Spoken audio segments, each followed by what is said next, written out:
Okay. Okay. Yep. We need to get Dr. O a cup of tea. Then we need to put these mics on. Cup of tea? A cup of tea. What kind of tea? Herbal tea, no sugar, nothing. She's sitting right here. Thanks, Clayton. Thank you, Clayton. Ooh, hi.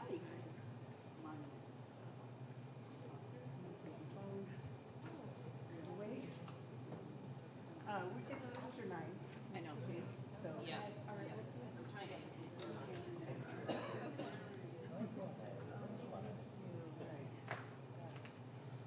Want I just sent you the link, but it's in. I don't know where how you might have. Ran to? Where is she? Okay, good. I turned your ringer. Oh, I gotta turn mine up. Me too. Okay, yeah, it's a little. She still hasn't that up.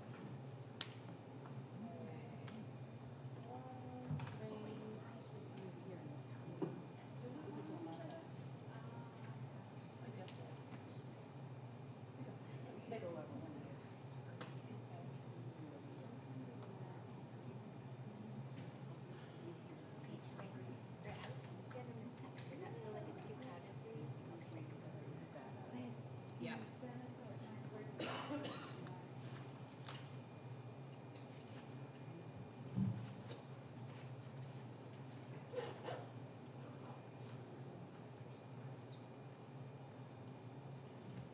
Checking system.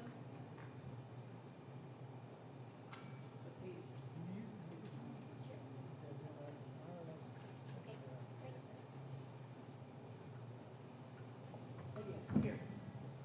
Hello?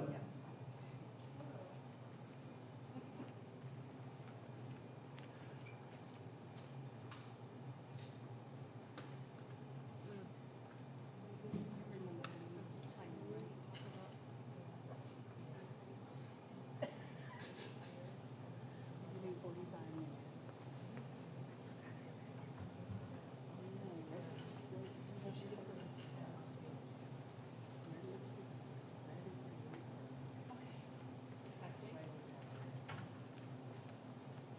Testing.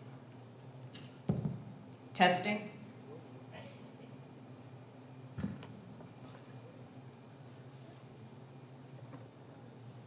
Hello? Hello? Hello. Hello. Hello. We're all saying hello. Subtitles? It's reconnecting.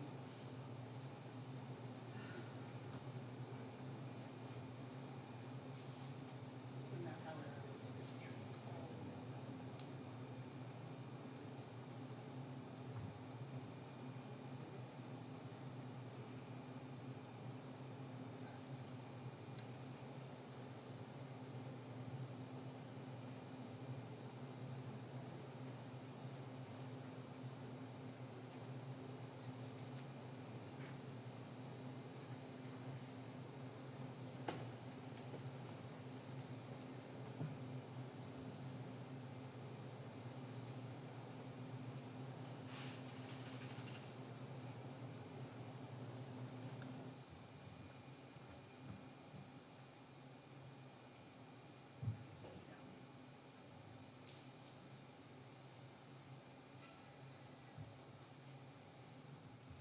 Hello?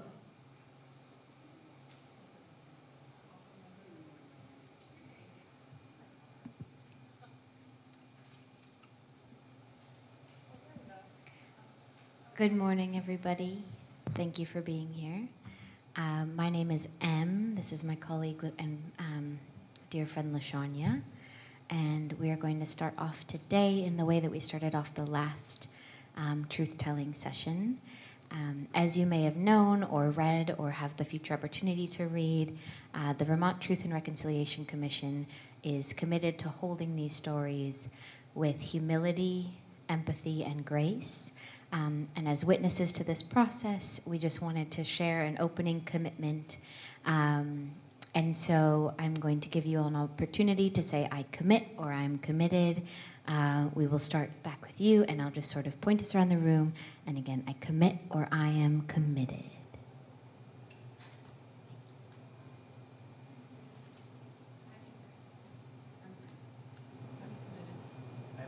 I'm committed. I am committed. I am committed.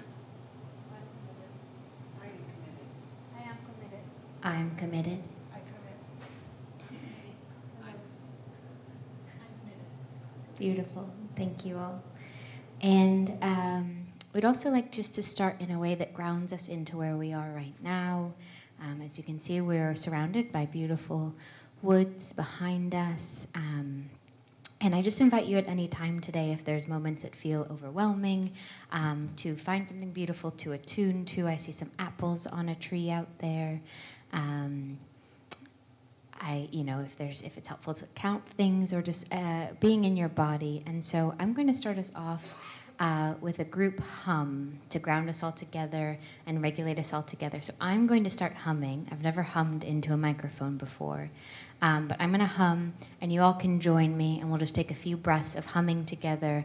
It'll phase out, and then I'll hand it over to the commissioners. All right.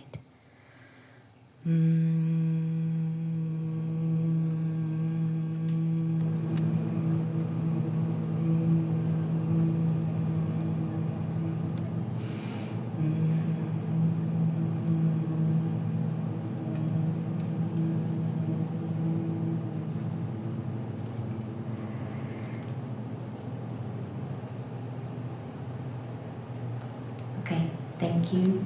Good morning. And on to the commissioners.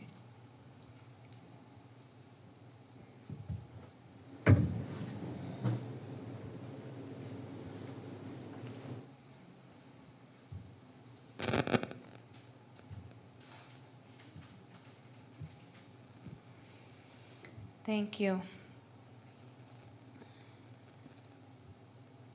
That we're doing. We are the land, and the land is us.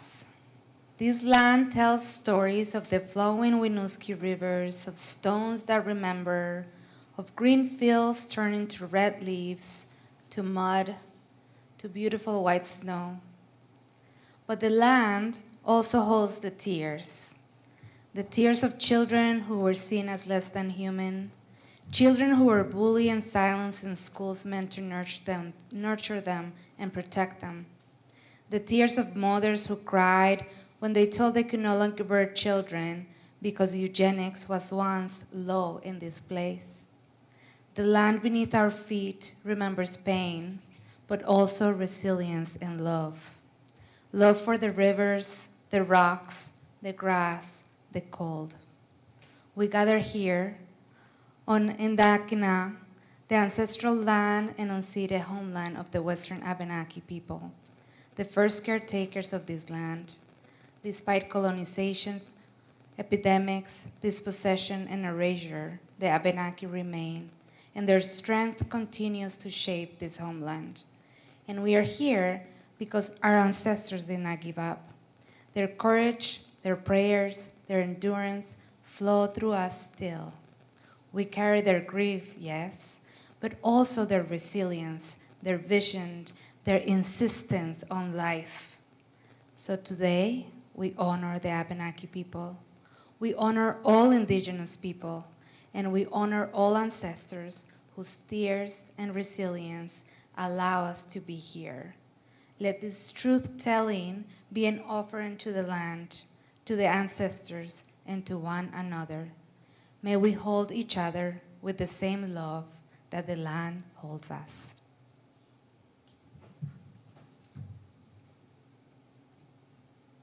Thank you, Commissioner Garces. My name is Mia Schultz. I am one of the commissioners on Vermont's Truth and Reconciliation Commission. Thank you for joining us. We wanted to take this opportunity now to recognize our ancestors who have been part of our process. Their lives and legacies shape the ground that we stand on. We as a commission do not exist in isolation. We are held and challenged and guided by those who come before us. And today we are in a place that Sister Sankofa last called home. Sister Sankofa was a visionary, a builder, and a healer. Through her work, she created pathways for equity and opportunity, especially for Black and Brown Vermonters. She believed that healing our financial trauma was just as important as healing our hearts, because liberation must reach every part of our lives. She used her gifts to nurture artists, uplift small businesses, and insist that BIPOC homeownership is not just a dream, but a right. For that work, she was recognized often by her community. For us, it will always be remembered as an innovator of freedom. I invite you now to join me in calling her name so that her spirit may be present with us. When I say her name, please repeat after me. Sister Sankofa. Thank you. We also honor Beverly Little Thunder, who stood with us during the strategic launch of this commission and who also blessed us with her truth through this process. Beverly's life was one of courage, raising her children, protecting her community, standing with the American Indian movement, and embodying the teachings of her Lakota ancestors. She carried the dual weight of tradition and transformation, reminding us that identity is never one-dimensional. Beverly taught us what it means to hold on to tradition while challenging it, to live fully in one's truth, even when the world resists. I invite you now to call her name with me, Beverly Little Thunder. Beverly Little Thunder. Sister Sankofa and Beverly Little Thunder are not just individuals we remember. They are ancestors who walk with us in this work. They remind us that truth-telling is not abstract, it is lived. It is not embodied, it is embodied, it is costly, and it is sacred. So as we gather here today, let us call their names with reverence, and may their courage steady our hands. May their wisdom sharpen our vision, and may their love for community root us in the responsibility we carry to those who are yet to come. Thank you.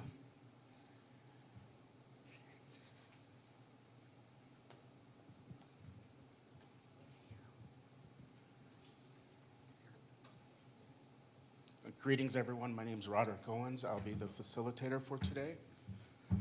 I just want to take a moment before we begin, I want to share the working pledge that guides our time together.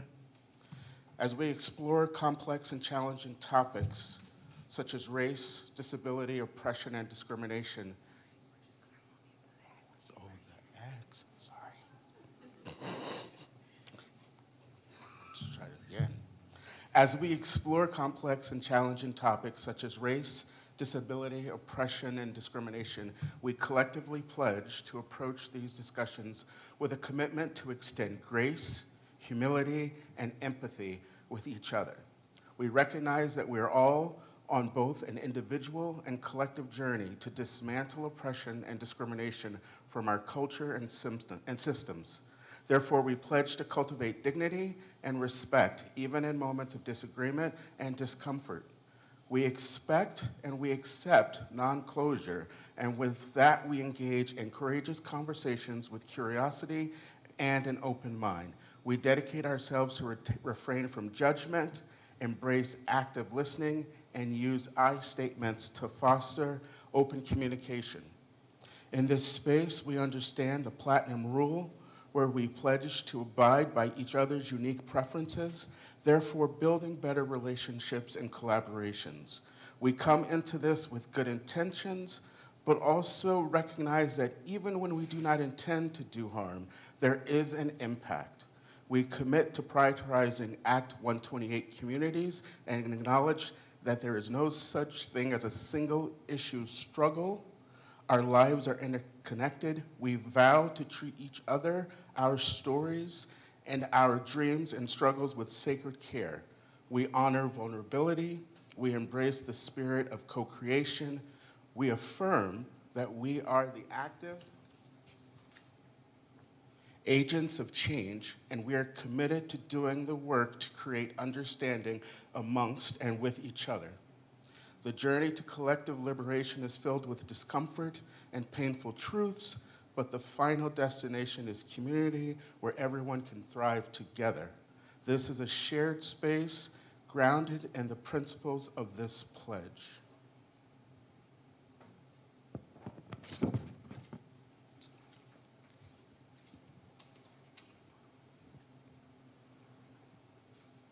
Thanks, Roderick.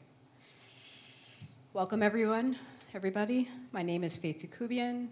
I use she, her, they, their pronouns, and I am the Executive Director of the Truth and Reconciliation Commission. I'll address a few accommodations and safety details, including when you can expect lunch, which will be around 12 o'clock, out in the atrium. And thanks to People's Kitchen for feeding us with their love and nourishment. To my right will sit or stand our ASL interpreters. To my right now is Virginia Clark. Crystal Hare will be with us shortly. And thank you to Crystal and Virginia for supporting our public's full participation. We are grateful. We are joined by members of ORCA, which is the Onion River Community Access Media. It's an acronym I wish I could say without reading. Most especially, Chris, thank you for being with us today. Sean and Zach, we are grateful for your preparatory work and meetings, along with Executive Assistant Ann Miller. Thanks to ORCA, we are live streaming and recording this event, which provides closed captions when watched on YouTube. We are also joined by the documentarian, Dr. Vandora Williams, and her talented colleague, Akila Dodi. I really hope I'm pronouncing your name correctly. To my right on the screen, you will notice subtitles, which will remain on throughout the event. This is one of our accessibility goals, is to provide multi-communication, an access point of entry and participation. Speaking about accessibility, there are gender-specific bathrooms, men and women's, that are located outside the cafeteria along the hallway on the left. The gender-inclusive or gender-neutral bathroom is close to the elevator, which you will likely pass while you were heading to the cafeteria today. If you'd like directions to the bathroom, please ask a volunteer. They are wearing a yellow bandana. Clayton is sporting one right now in their hand. To the volunteers, Mary and Clayton and Araya, thank you so much for being here today. We could not put this event together without your presence and dedication. You're also welcome to ask myself or Anne for any assistance. To support our collective and individual health, we have masks that are available and hand sanitizers. They are at the registration table. They are also at the tables to the back of some of us, and please use them as you need. You may have met our great safety guards, Elijah and Dan from Chocolate Thunder. They are here to support our safety and uphold respectful spaces. Lastly, but never least, we have community partners with us today. And thank you, community partners, Racial Equity, the Office of Racial Equity, and the National Alliance on Mental Illness. We are grateful for working alongside both of your organizations or offices. Please stop by their table to receive information and support from their respective organizations and offices, and they have been ongoing partners in the TRC. To the left of them is Aurora Berger, our artist in residence, who invites you to express yourself creatively and authentically at your leisure when there is a pause, of which there will be a few. One will last about 20 minutes, and we hope that you will participate in the art project that we are creating. To the left of the art table is VTRC's General Legal Counsel. There is currently an intern, I believe, at that table. Welcome, intern. I'm sorry I don't know your name. You're welcome to speak with Michelle Overa, who is our General Legal Counsel, or their amazing intern about legal interpretations. Michelle and Abby Page, one of our honorary witnesses, are also here facilitating private truth-telling sessions. You can come find me if you'd like to know that room. It is room 120, but I do not expect folks to memorize that. There are support rooms scattered on the first floor. You might already know where some of those are located. We have a staffed kids activity room, which is near the stairs in the atrium. And thank you, Jessica Robles, for hanging with the kiddos. The quiet and low sensory room is located in room 110, and the private truth-telling session is in 120. But again, please find me or a volunteer if you need to locate those classrooms. We ask that people, oh, no, sorry. Lastly, I said lastly before, this is really lastly. We have water and tissues and coffee and fidget spinners and stars for squishing if you need anything to release energy that is stored up in your body. Your comfort and safety are important to us and this process, which is a great segue to the tissues. So, there is a practice, we inherited this from a ancestor, indigenous ancestor, that a way to, and Melody, I might look to you just to help me out a bit, but a way to release that which is stored in our bodies, as a way to process, as a way to heal. You can use the tissues to wipe tears, or just hold on to a tissue, and then you can place it in the basket that we are gathering that currently is behind this pole, but I'll make that more available so that you can actually have a visual on that. Again, we have tissues located throughout this room. Please access them as you need or wish and participate in the gathering of tissues if you'd like. Commissioner Mackin, was that? Yeah, okay. And so with that, I am going to turn it over to Commissioner Mackin. Thank you. And it was Brenda Reynolds from the Canadian TRC who gifted us with that ceremony. And then we will be doing a ceremony to burn the tears as an offering at another time. So probably after all of our sessions are finished. And also, I just wanted to mention that thank you for Araya Marisa for being here for our historical research and for helping me with this. So I'm going to talk about the theme. It can be difficult to understand the laws and policies within our systems. Therefore, it can be very difficult to understand what we as a commission are trying to do. And so one of the ways we have conceptualized our own work is by examining what has been lost as a result of state laws and policies. So today's theme is health and wellness. We are going to hear difficult truths, and they are essential to understanding the impacts that our system has had on human beings that reside here and their families, past and present. It takes an incredible amount of bravery to stand up and tell your truth, and we are incredibly grateful to all of our truth tellers. What suffers when our physical being has been impacted? Our vitality, our energy, our ability to prevent disease, to sleep, our longevity, stress levels, mood, resiliency, social connections, confidence, and self-esteem, productivity, success, and ultimately, our quality of life can all be negatively impacted by systems that uplift some and not others. Health and wellness are the foundation of how we thrive, but what happens when those are compromised? The history of this place and the people that have lived here is long and nuanced. As settlers arrived and met folks on the shores, these new faces brought with them diseases that ravaged indigenous populations of the Northeast. They also brought with them systems that were overlaid on the people of this land and had a very real change on the socio-political world that was 10,000 plus years in the making. Colonization of the mind began with missionaries, and warfare plagued the Northeast throughout the colonial period. And once Vermont was established, they created systems based upon what settlers inherited from previous places. I want to just share a few pieces of history leading up to today. In 1601, England established the Elizabethan Poor Law, which Vermont would inherit as its legal framework for aid to the poor and people with disabilities. This system considered poverty to be a moral failing and categorized impoverished people in three ways: people unable to work, people able to work but unemployed, and vagrants. In 1779, Vermont passes an act for the relieving and ordering of idiots, impotent, distracted, and idle persons. This stated that the idiots and the aged, the sick and the poor should be supported by their relatives, and penalized these relatives who refused support.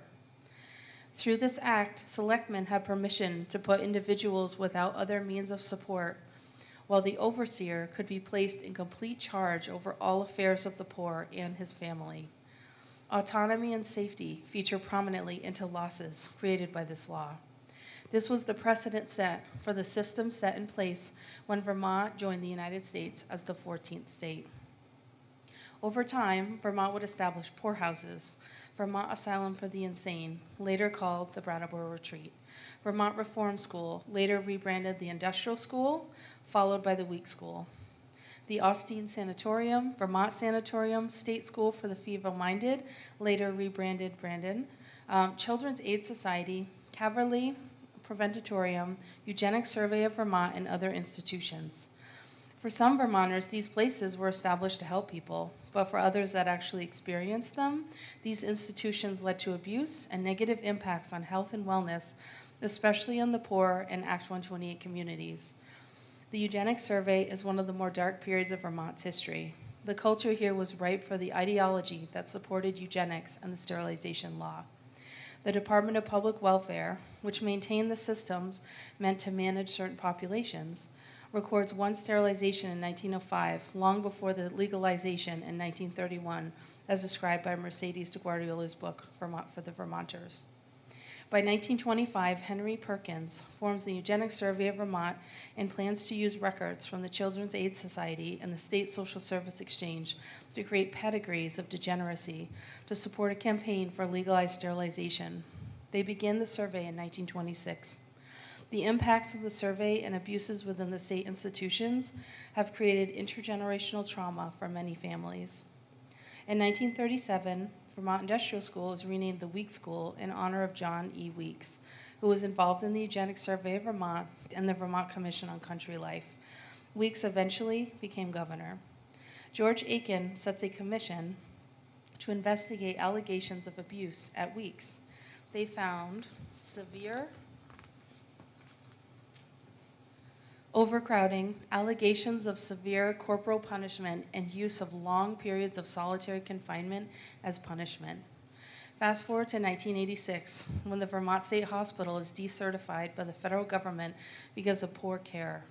It was not until 1999 that the Olmstead versus LC decision by the U.S. Supreme Court determines that unjustified segregation of people with disabilities in institutions is unlawful under the Americans with Disabilities Act, 1999. In 2005, the U.S. Department of Justice investigated the Waterbury Hospital and deemed conditions as dehumanizing and prison-like. In 2020, Woodside Juvenile Detention Facility was forced to close its doors 6 months following a civil suit that outlined the abuses of children at that facility. All of this led to we as a commission asking the Department of Children and Families what they plan to do to create a system for children that ensures their fundamental rights and inherent dignity, as they plan to create a new facility at Virgins. Our response can be found on our website if you want to take a look. Vermont prides itself on the distinction that slavery was outlawed in the Constitution from its inception, which is the first state to do so. However, if we want to understand our actual history and the impacts on our children and their families, we have to go back to the beginning and correct what has been allowed to proliferate that is untrue. Vermont only outlawed slavery for people over a certain age, according to gender.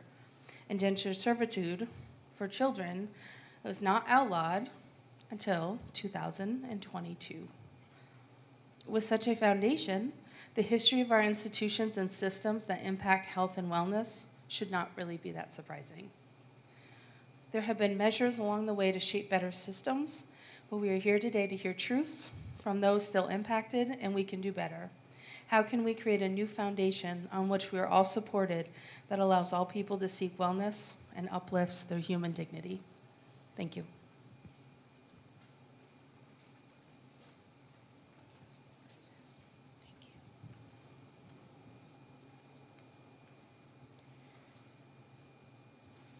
So we're ready for our first truth teller.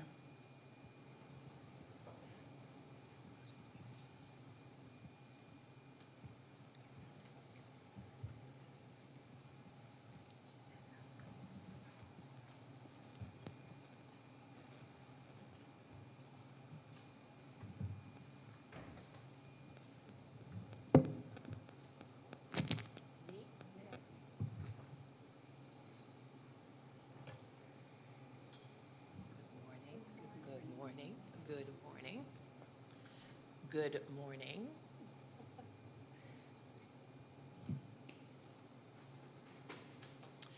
You all have these books and these scaffolding. Sorry, I didn't bring mine. Spirit has me in a different place with an opportunity to send the cut and paste of what I intend to say right now to any of you next. It can happen in real time if you want your phones out. I don't want your phones out, so, okay. My phone is out because that is where what I want to say is recorded. Thank you. I brought my own tissue, and I want to make sure that that's the sacred basket. Oh, yep. I come here experienced in truth-telling and witness bearing and grief support to where we are and what we're trying to do. So I'm introducing myself. I am Opeyemi. People call me O, but my friends call me Dr. O. Now that's a cute little phrase, but I'm starting with what's real here in Vermont. I have been here off and on, working and living since 2014 reliably, working from Western Massachusetts for 6 or 7 years before that, working with social services, by name HCRS in Southern Vermont and up into Springfield. I introduce myself the way I do because the culture up here is so damaged that if I do not take care of myself, even in the presentation of my name, I will receive microaggressions. What did you say? I don't understand it. In one situation, I even got, what? You want to be doing business with a name like that? So I say Opeyemi and immediately cut it off with, people call me O. They can relax if they choose to stop being aggressive and we're just being clueless. I have given clues now of where you can go. And then I screw around a bit by saying, but my friends call me Dr. O. And that's where my story begins. Because I would describe myself as a wounded veteran, and I came to Vermont as a vet would come to Vermont for relief with a whole bunch of PTSD trauma, but an idea that I could hold my space here and be okay. How was I wounded? Well, I am a conventionally trained family practice physician, did that for 22 years of my life, crashed and burned very dramatically with a self-harming suicide attempt, spent 5 days in a locked psychiatric ward, another month in an outpatient program. None of that was in Vermont. That's just the general background noise. We'll get to Vermont very quickly, I promise you. That was my background, and with that background, I call myself a wounded vet because the battle trauma of holding any kind of a moral center in the conventional allopathic medical system as a black female doctor who from the get-go, meaning from college, I knew how bad it was. Most people didn't. A book got written in the last 10 years, but I knew this back in 1978, that if we didn't take care of ourselves, they would kill us. That was not figurative, that was literal. So back to the present moment. Here I am, a black woman physician. I did it for 22 years. I slipped and I fell. Oh my goodness, what did I slip on? Maybe it was the toxic environment of conventional medicine. Maybe as a 48-year-old woman who had balanced my family and my children, 2 of them out of this body, 2 more in a communal poly lifestyle. We're not going to get into how queer I really am, but the background noise was that I was in a system that when I slipped, it was like blood for the sharks, because how can she be competent to practice medicine? She tried to kill herself. And after 17 months of poking and probing and trying to figure out, is she crazy? No, I just think she's out of bounds, back and forth between the Board of Registration of Medicine in the state I was in. Again, not Vermont, whew, all right? But very much like Vermont, all right? In that environment, what happened next was I had to really pay attention. And I had to say, this will kill me. I almost killed myself. Phew, let me get out of here. They don't want me. When they cleared me to be okay to come back 17 months later, having tried to starve me out in various very aggressive ways, I didn't want to go. So I spent the next 20 years, I'm 68. I spent the next 20 years trying to fill in those holes in between the Swiss cheese of what wasn't happening that needed to happen, what didn't get said around sexual issues, huge, and that relates to Vermont. Hugely, we don't talk about that stuff. Spirituality, how do you make meaning of being ill or having trouble? Sensuality, why are hospitals so cold and it smells like alcohol and they never let you sleep and they're turning the, all of those things I tried to address for the next 20 years.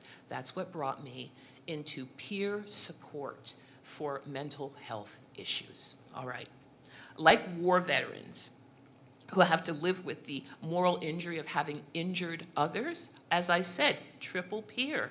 I am a parent to a child now 37 who is deeply institutionalized but doing okay in the eyes of the National Institutes of the Mentally Ill, the National Association for the Mentally Ill poster child, all right? But could be killed at any moment because they're a brown kid. When they actually had problems, it was in Kentucky, not Vermont, right? Kentucky, where they were under police escort and assaulted police officers after a mental health crisis, got out of the back seat with their handcuffs in front of them when the police had put them behind them because they happened to be military trained, and they only got tased and put in jail for 3 months, okay, in Kentucky. But if they were browner, or if they had been identified in the 911 call from the uncle, oh, he's having some trouble, can we get some mental health support? If he hadn't been coming from a white home in his biracial Lexington, Kentucky family, he'd be dead, all right, and I know that. So there's a part of me that knows how bad the system is everywhere, but we're talking about Vermont. So I came to Vermont, first issue is that the institutions and the culture of Vermont have been harmful. And it's complicated, I'm gonna try to walk people through, but my personal experience starts with the psychiatric care and that triple P that I told you about. Because as a parent, I've seen the places where my son was failed from the beginning. And the first was he was telling a story of sexual abuse that nobody wanted to hear. He's 37. We were not trauma-informed. The institutions were not trauma-informed. Nobody wanted to hear that stuff. In that situation, not Vermont, the issue was Catholicism. The whole system was heavily weighed towards social workers, et cetera, from a Catholic culture. Shh, we don't talk about this. Back in the day, nobody wanted to listen to his truth, and he is now poster child with all kinds of diagnoses along the way, but trauma was not one of the starting points. When I was working in the system, and I crashed and burned, I was not treated as a person who has breast cancer and has to go off for a while and heal, or a person who's had a heart attack. Psychiatric crises are shameful. in the conventional medical model everywhere, and that includes Vermont. And where I saw it in Vermont was when I left that model as the MD and was in that model for peer support and doing lots of really, really good work. And I'm going to name healthcare and rehabilitation services in southern Vermont. When I myself took myself back into a safer place, Sandra Bland had just been killed. I was driving my little car and a white woman in a van stopped inappropriately in the middle where I couldn't get around her on either side. And when she got out of the car, she looked at me and smirked. And at that moment, I had a fit of rage and could see myself doing real damage to that car, to that woman, or to other places. So I took myself to the place I used to work, which was in Western Massachusetts. It was a peer-supported, 3-bed alternative to a psychiatric admission called Afia, nice Swahili name. I said to anybody who's going to come and be staff for me, you all have to watch the full 9 minutes of the Sandra Bland video if you want to talk to me at all during this time that I'm going to be taking as a rest. So I rested well and deeply, and I went back to work, but I recognized, ooh, there's a little stigma there. I'm recovered. How dare I backslide? So that is everywhere, and I see that in the Vermont mental health system as well. There's still peer. We are still placing you. You are more recovered than you. You can't backslide. If you backslide, shame on you. And that is culturally Vermont, shaming behaviors in response to stress. Now, I know we're stressed, and I know that's what it is, but it's still not a good look on any of us. Okay, what happened in 2014 when I came back to Vermont to live? I lived in southern Vermont.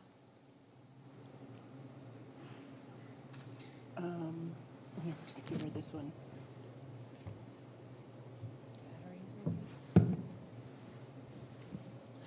The mic cut off. Can you believe that? The mic cut off. So technically, just as I believe, I was starting to talk about Vermont specifically, and a thing that happened just like this. I came back to Vermont in 2014, and we were all excited about Bernie Sanders' single payer, and all of us had pushed really, really hard to make that happen. And then we were all ready to turn it on and be a model for the whole nation. And then and it was a Democratic administration. It was a Democratic administration. It was a Democratic administration. We did just like this. It was like the mic cut off. All of a sudden, poof, it was gone. So that's what I also see happening, is Vermont lets issues dissipate. They just float away, and nobody stays angry too long, and eventually it's not a seen problem anymore. That's not okay. That's not okay for my health. Who succeeded here in Vermont and who didn't? Because I didn't know until last week that Vermont didn't have a single all-white county until 1930. That was a statistic I just found out. And it makes perfect sense under all the eugenics and all the craziness that it took that long to actually squeeze people into assimilation. So who succeeds here? Jews succeed here. This is not, everybody don't get all sideways with me. I'm using the terminology correctly. If you came from Lithuania, like the other 9,999 of your people, and settled little Jerusalem up in the Burlington area, you could succeed because you were in a small group and you were stable enough, long enough, that they didn't attack you before you could then assimilate. Are those people still here? Sure they're still here. But I'm sorry, and I'll say this out loud, because I have relatives in this particular category. There's levels of what we used to call passing that I'm going to just call access to white privilege that I want to talk about a lot, because this is what breaks my heart about my own life and about why I can't stay here and feel successful, and I cannot recommend Vermont any longer as a place for other black women like me to retire to. I can't recommend it for you to come here and live with your family outside of Chittenden County. And I have looked at this really, really carefully. Right now, if I'm not talking about your children, I'm not talking about your grandchildren. If you want to succeed and thrive, it is not safe to come here and try to live outside of Chittenden County. And it is definitely, it is affected by the groups that also succeeded, but on littler ways. The second would be mixed race people did not succeed at all, nor did French Canadians. And I mean, look at it. Montpelier, that is a reflection. If I were in South Africa and we were talking about speaking the language of the oppressor, Afrikaans, that's a push into the face of a French Canadian person every time you mispronounce that, and that's the right way. Barrie and Montpelier, it's that deep in Vermont culture. So those are the people who succeeded. A few Italians, not outside of the North End and these two little fortress areas where you could build your community. All right. I say all of this from this is how I researched before I came here. This is how I knew what I was getting into. And yet, I witnessed while I was here us move from a commitment to one single payer that just dissipated into nothing. I went to a mental health visioning program that was talking about being excited about 6 peer support houses, each of them having 3 or 4 clients at a time. NIMBY, not in my backyard. So the next thing you know, that's dissipated. Oh, but we got 24 new locked beds because that's where the money is. And that's where the lobbying is still affecting all of this. I didn't count on that. So that makes me heartbroken, but I didn't count on that piece of it. And then the small p politics of what happened to me personally is I recognize that I wanted to be LVM Shelton as I aged. That is a black Quaker monolith that nobody has heard of because she lived quietly and peacefully and deeply and well in Plainfield. I didn't even know she had died at age 80. I didn't even know she was 80 because, I didn't know she was 80 until last weekend, and she died in February. Quiet black life. Shh. Died and thrived and died here. I wanted to be like Paige Bailey, except that Paige came with that, ooh, but did you know about her? And did you know, did you know that she was, because she died of end-stage renal disease, and how she handled her life and her choices had a lot to do with her renal disease. I say that because that's my mother's story. My mother was dead at 56 from end-stage renal disease related to the traumas and the dramas in her life that she couldn't deal with other than the tools we now call recovery, but we don't have access to them. And the blacker you are in Vermont, the less access you have to those tools. And that brings me to the idea of what is going on in this place where we're building a new prison. It breaks my heart that millions of my taxpayer dollars are going to a prison for women in Vermont where there's only 100 women even in the system.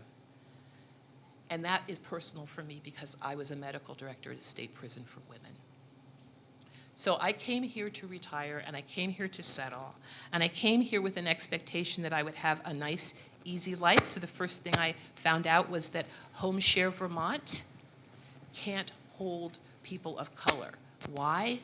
Because the old people who are needing the support or needing help can't handle colored equity. You always come in as the servant in the eyes and the culture. So it's very hard to place anybody. That I don't know how you fix that because that's how it is right now. So I came in and I was lucky enough to settle the first time around with an 80-year-old woman in the Putney area. She was a very progressive white woman. I probably saved her life because of being there one night when she had taken off a brace she shouldn't have taken off around her neck and would have pithed her own neck if she continued to move. We had to get an ambulance in.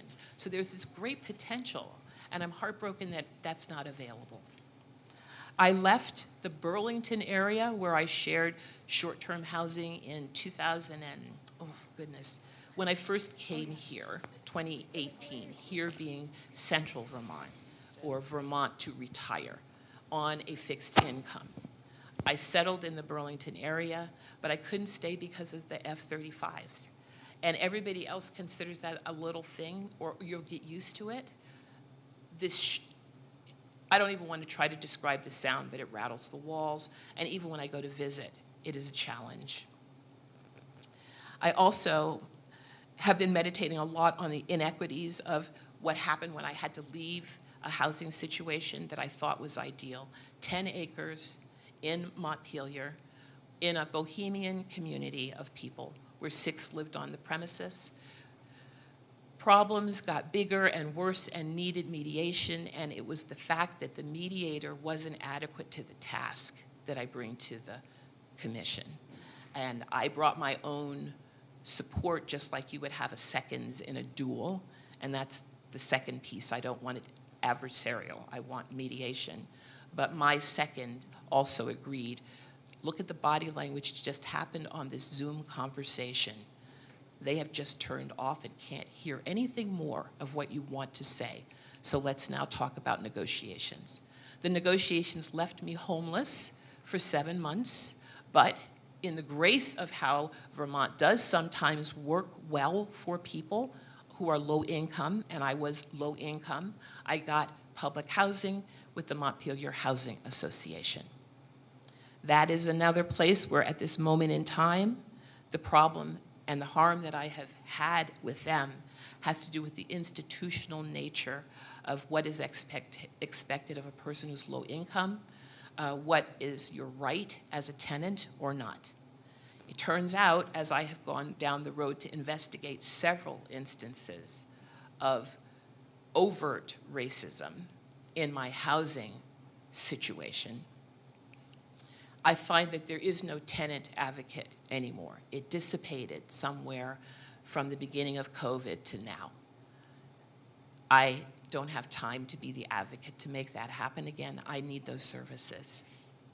I started to understand how difficult it might be to get these services when I recognized the power of the old crony white male network. I was teaching an art class during COVID with another woman of color in the Northeast Kingdom by Zoom, an art class. The topic was Disney. We used Disney to show the cultural changes from Snow White all the way through Moana. A white male of privilege went directly to the parents of the children in those classrooms, these are middle school kids, to say, you don't have to send your child to this art class. You can have your child not take this art class. Just sign right here and they won't have to go to this art class.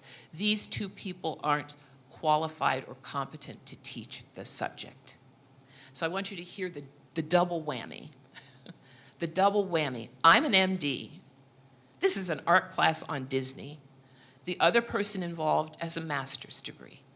This is an art class on Disney. That happened in the middle of COVID, so that's 2021. I knew by then that I was sadly in an environment that could be harmful to me and might actually be too toxic to survive in. I was so happy to have gotten off that waiting list and getting to public housing. And along the way, along the way, I tried couch surfing in one situation in North Montpelier. The white male in the dyad was so challenged by having a black woman in his bathtub. I watched this man freaking out, all right? I made it through 3 weeks of thinking, well, maybe this is, no. There is a statistic that I do not doubt, that 75% of white Americans have not met a black person. I did not say BIPOC, black and indigenous people of color. No, I did not say people a little lighter than me who can pass that paper bag test. I said a black person, a person from the African diaspora, or a person who was descended from enslaved people here in the United States. And it shows.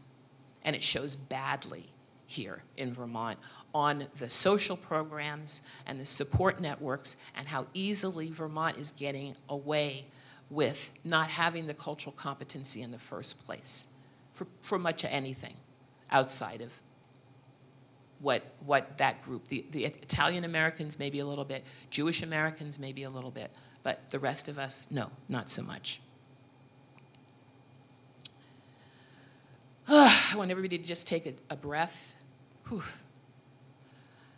Okay, so I came here to retire, and I came here pretty happy, but the bohemian artistic place that I thought I could be really useful at and do farming and didn't turn out to be what I wanted. So I ended up in town as an elder earlier than I expected. But I also didn't expect the lack of community to be possible.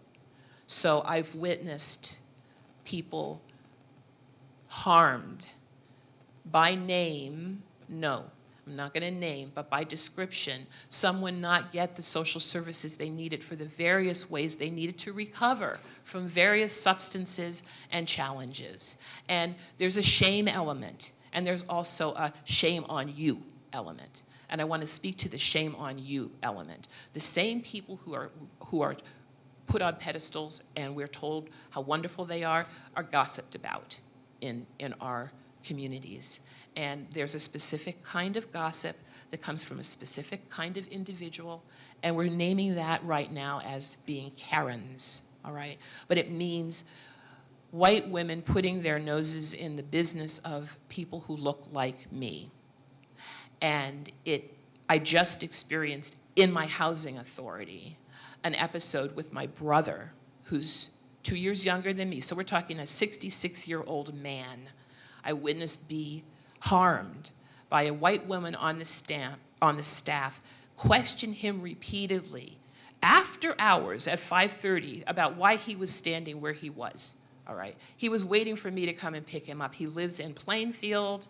He had come from the bus station after 3 weeks on the road. He had taken all of his stuff from the bus station to stand and wait for me.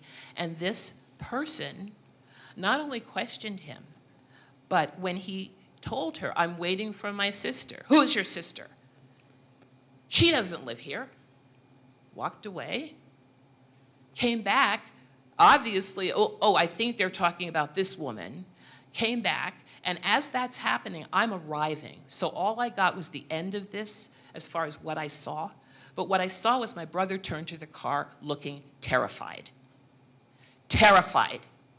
And I'm in a codependent situation I want out of. I don't want to be taking care of a 66-year-old grown man because his experience with all the racism along the way has left him where I protect him overly. But there it is. And I've seen that before, but there it is. And that meant I now walk around with a little card that I used to carry 10 years ago. How racist are you? And it has a spectrum, and there's one that's right next to the end of I'll kill a black person that says I will deliberately invoke fear in a black person. That was this person. She's a staff member on my housing authority.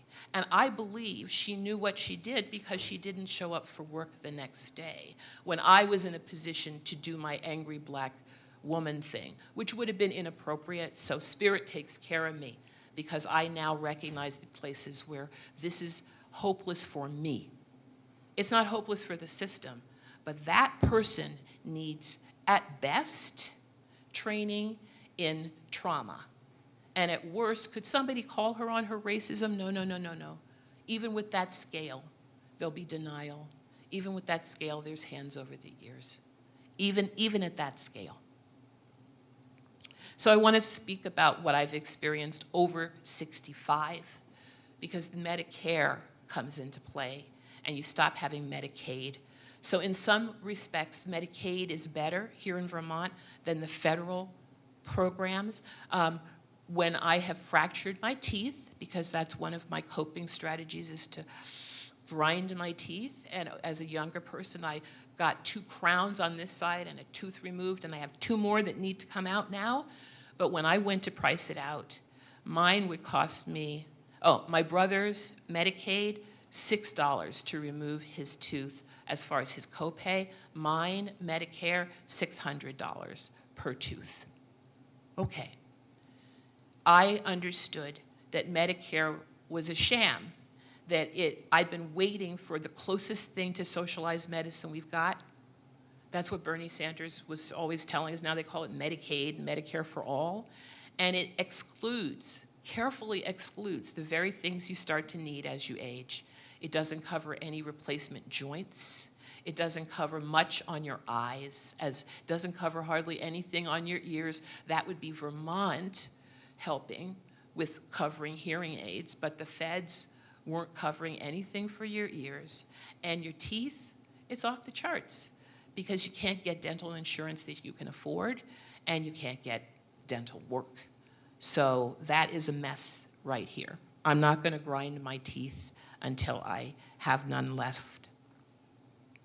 As recently as last week, I was in a situation which I'm calling sort of the classic thing that has come to help me understand that I need to speak up all the time. I need to speak even with the projection being angry black woman. It's such a great way to just dismiss anything that comes out of a colored girl's mouth. Angry black woman. And it happens all the time, inside the political system here and outside the political system. But in my particular case, last week, I was in 2 situations at the same event where I was walking next to a white or white privileged or white passing person, walking next to them. They were 2 steps ahead. They had a big box in their hand. A white male gentleman came forward to take the box and help them. I was totally ignored, walking 2 steps behind, with 2 boxes in my hands. 3 hours later, same situation of same event. I'm sitting next to a white passing woman. A white man comes up and speaks to her and says, "Am I in your way if I stand there?" And she says, "Oh, no." And he turns around and stands, and it's right in front of me. It's like 5 feet over from where she was and right in front of me. So I did something that I want to also share because it's humiliating. I took a deep breath. I said, okay, I'm going to deal with this. And I immediately got up and I took and put a chair where he could sit down. And then I went over to him and said, "Excuse me, but you're in my way." And he looked at me and he said, "Well, I asked you all if I was going to be in the way." And that's called gaslighting. And I want people to hear that too, because even witness, as allies, I can't depend on my witnesses to see the same thing that I just saw. And I'm not going to be sitting there convincing you that I just had a humiliating thing happen and you didn't even see it. That was this week. This week, I live in an apartment complex that I love for the locality, for my 400 square foot efficiency. Yes, I would like to wait for a full kitchen because I have no access to the kitchen. And the access to the kitchen in a building that has a kitchen, it's sort of a wink, wink, nod, nod. It seems like some people can use the kitchen, but other people can't use the kitchen. And that goes back to me just being policed as one of 3 black or non-white, not even black, residents in the building. Everything I do is seen and watched by 49 other people. I live in an apartment. It's the first time in my life I lived in an apartment. I didn't understand that really nobody wants to take care of each other. Nobody chooses to take care of each other. And the times I have put out something like, hey, do we want to have a buddy system? We had a fire, not a fire alarm. We had a fire. And some people are slower getting out. How dare you It's Vermont culture. There is a culture of stoicism, unlike any I have seen elsewhere, and I've been a lot of places. And I saw it worst with the floods, because a whole bunch of black and brown people came to help. They came to help at the top of FEMA as the administrators, and they came to help at the bottom as the muckrackers that were probably illegal immigrants or people who had not been sanctioned to work in the state coming to clean up. They all spoke Spanish in downtown Montpelier. Both of those, the racism outdid the need for help. In both of those situations, those people were humiliated. The white people didn't want to come and talk to the black administrators that were women about their FEMA needs. I saw it over and over again. And the people who came to clean the streets, big crisis, were told, oh no, this food is not meant for you, okay, in one of our crises back in first flood. I have to say the first flood, the second flood, or the third time Vermont had water problems. The first flood was critically an aha moment on what can and cannot work for me here in Vermont personally. So I take a deep breath and want to just make sure I've covered the points I want to say, because that brings me to the present day. And in the present day of Vermont, I want to say I enjoy my life here. I am sad that I can't say to other black women, come here. I've witnessed people die because of lack of access to community and resources. And I've witnessed people's lives being cut short because of the toxicity of the background noise in the environment. And I witnessed one brilliant, beautiful, black, ebony black woman with a shaved head who, I will say, worked in this school, flee like Medea on the fire of the dragons and get herself out of here. And she is alive and thriving back in San Francisco. So I say with sadness, although I am committed to Vermont and I am doing what I can to make it an accessible place for everyone, a welcoming place for everyone, I personally don't see it happening outside of Chittenden County for black folks in my lifetime. I'm 68. I would like to live to be 90. I don't think I'm gonna make it if I stay here. Maybe I'll make it to 80, maybe I'll make it to 75, but what they call weathering, that grinding of my teeth, those little things that pile up, that are still happening every day, are going to take me out. So I am saying to you, while I pledge my allegiance to this state, I am also looking as an expat to go elsewhere if I can manage it, if I can swing it, if I can strategically make it happen. I have two brothers. One lives in Vermont. The other has already moved from Los Angeles to Mexico. We are awake enough to recognize that the privilege I have from my white privilege that comes from the sound of my voice sounding white until you see me, and then they do all that stuttering and blinking things. I took care of that by taking a Nigerian name. I did not want my birth name to not identify me as, you're gonna be seeing a black person, so you better get ready for it, on this service position for my pedicure, on my getting my oil change, or on my applying for housing somewhere. But it is harmful to me in the long run. And I don't want to continue that harm if I can find ways of being in a better place.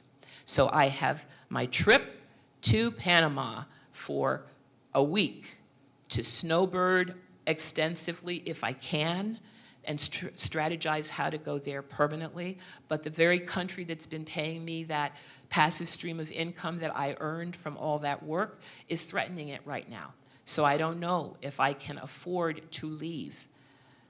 It is a magic bubble enough for me to be okay with my white-sounding voice, with my MD that gives me status most places still, right? But it is not the average life for a black woman here, and I don't want to encourage people to put themselves in lines of danger. So that is my story, uninterrupted, and I'm open to comments or concerns from you as a panel on what else you would like to hear.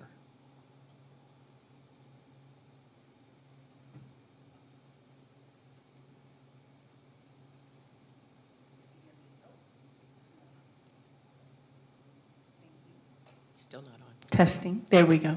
Thank you.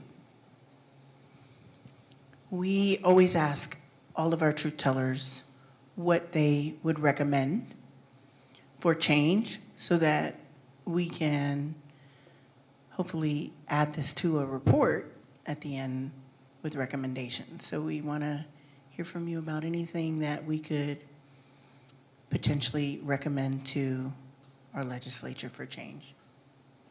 While I wait for a generation to die off, you can put money and services into the youth and education. The very story that I shared with you about one white male being able to circumvent any school issues and go directly to the parents for boycotting a class shouldn't be happening.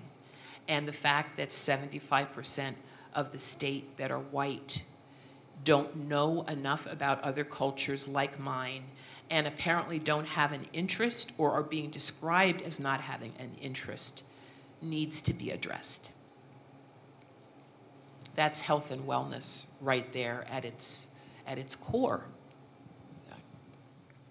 And along with that, how could you find repair for you individually? I am at a point where I want to say, sadly, I'm not sure that the out of silo unity I want is possible for me. So repair right now for me looks like help me leave. Seriously. And that's hard to say, but help me get myself together to leave. I tried to get out of this country the first time I saw fascism rising back in 2017. I had adventures at the Canadian border you do not even want to hear about. I didn't include them because that was Canada, that wasn't Vermont. But I don't see reparations right now. I see that if I live here, help me die here well. If I don't get out, help me have a good time. Paige looked like she had a pretty good time on her way out. I'm in the same apartment complex she was in. I do not want the magic Negro status right now. I'm kind of feeling a little hermit about this. Wounded veteran, I came here to rest. I haven't rested. I think I'd like to rest.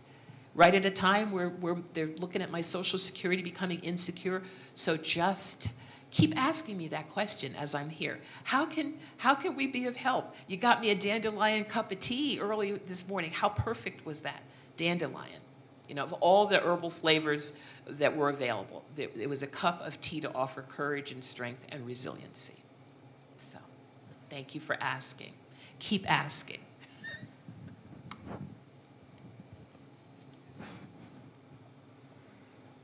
Thank you for listening. I feel like it's a hard story because it's so pervasive, and it's also so subtle. So.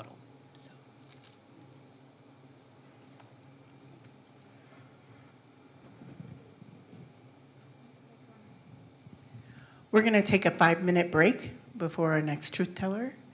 You can take this opportunity to just stretch your legs. We will have beautiful colors of Vermont coming up. There we go, see that? When that ends, we'll come back to session. I want to remind you that we have an art table over there. You can start a piece of art over there, and still, if you run over, you can still watch the testimony. We love that we're all in the same room together. So we encourage you to check out the tables as well, with the Office of Racial Equity and NAMI here. So just take 5 minutes. We'll see you.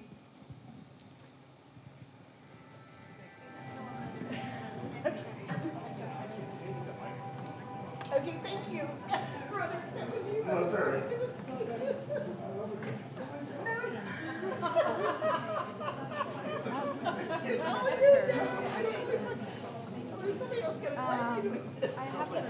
It's right here. Okay, next time. Okay, you're gonna start us back up. That's okay.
I know that's right. I'm already like, do you need one or you have one? Yeah. Did you want this so you can follow along if you want to?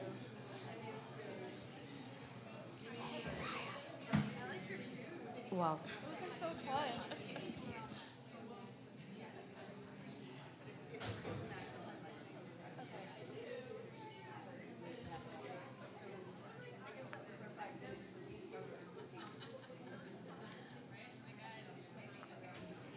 Okay.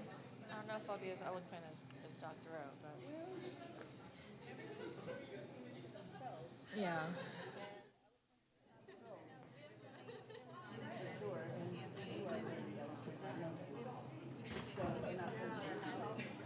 So I'm sure you're going to be. So that's all right.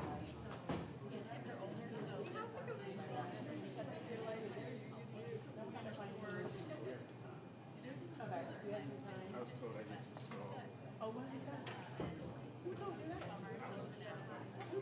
I'm stalling right now. Oh, yes. No, for real. So I know. So I'm in the know.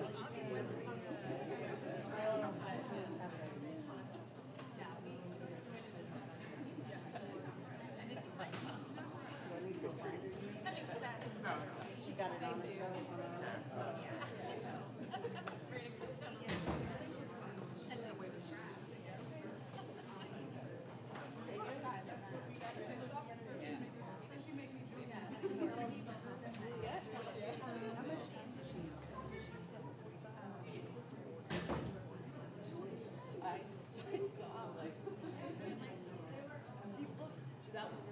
Yes, I'm fine.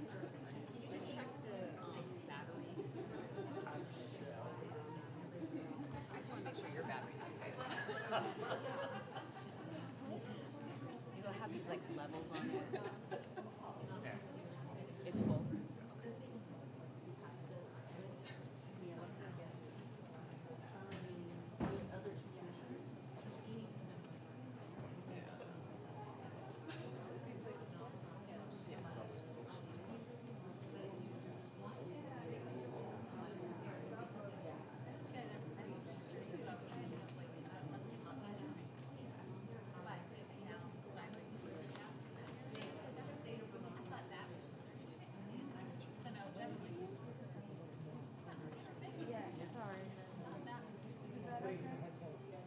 So you need it still over that? Is this okay?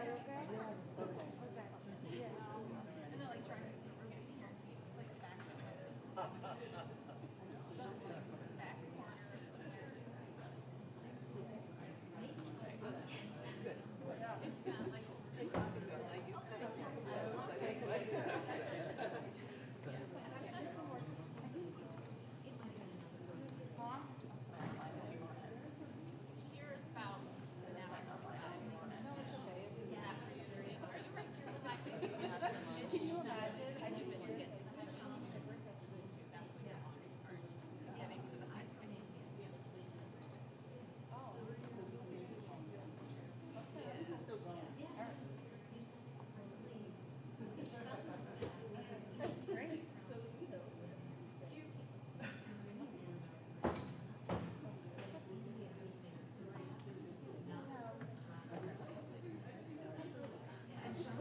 you do that instead of taking it down. I know, I just took over.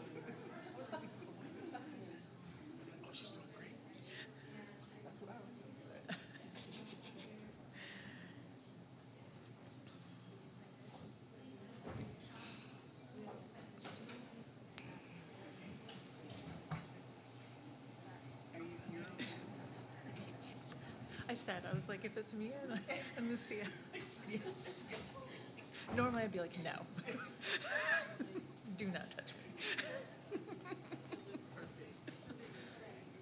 Okay, Yes. and I got myself a fidget. 10 seconds, 10 minutes. I know, I might.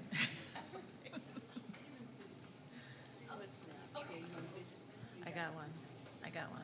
It was either that or rain. Okay, thank you all for returning back to your seats. We're now going to begin our second part of our first truth-telling session, and after this is completed, we will have about a 20-minute break, so thank you for staying focused and giving us your attention.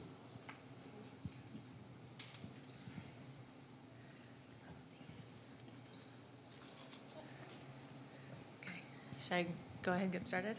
Okay. Good morning.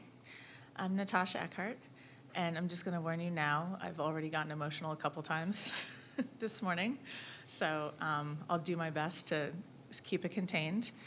Okay, I won't keep it contained. I normally walk into this building wearing about 9 different hats, but today I'm just walking into this building as me. I don't, my only agenda is to tell my truth and not have any of my other hats kind of create what that would look like. So this is, I'm here as me today. A little background on myself. I was adopted at 6 weeks old by 2 white parents and came to Vermont at that time.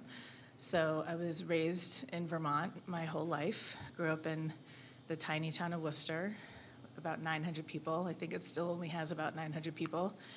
And when I was growing up there, my brother and I, to my knowledge, were the only people of color in the town. Definitely the only kids of color at the school when I went. And kindergarten was the first time that I was really made aware that I was different.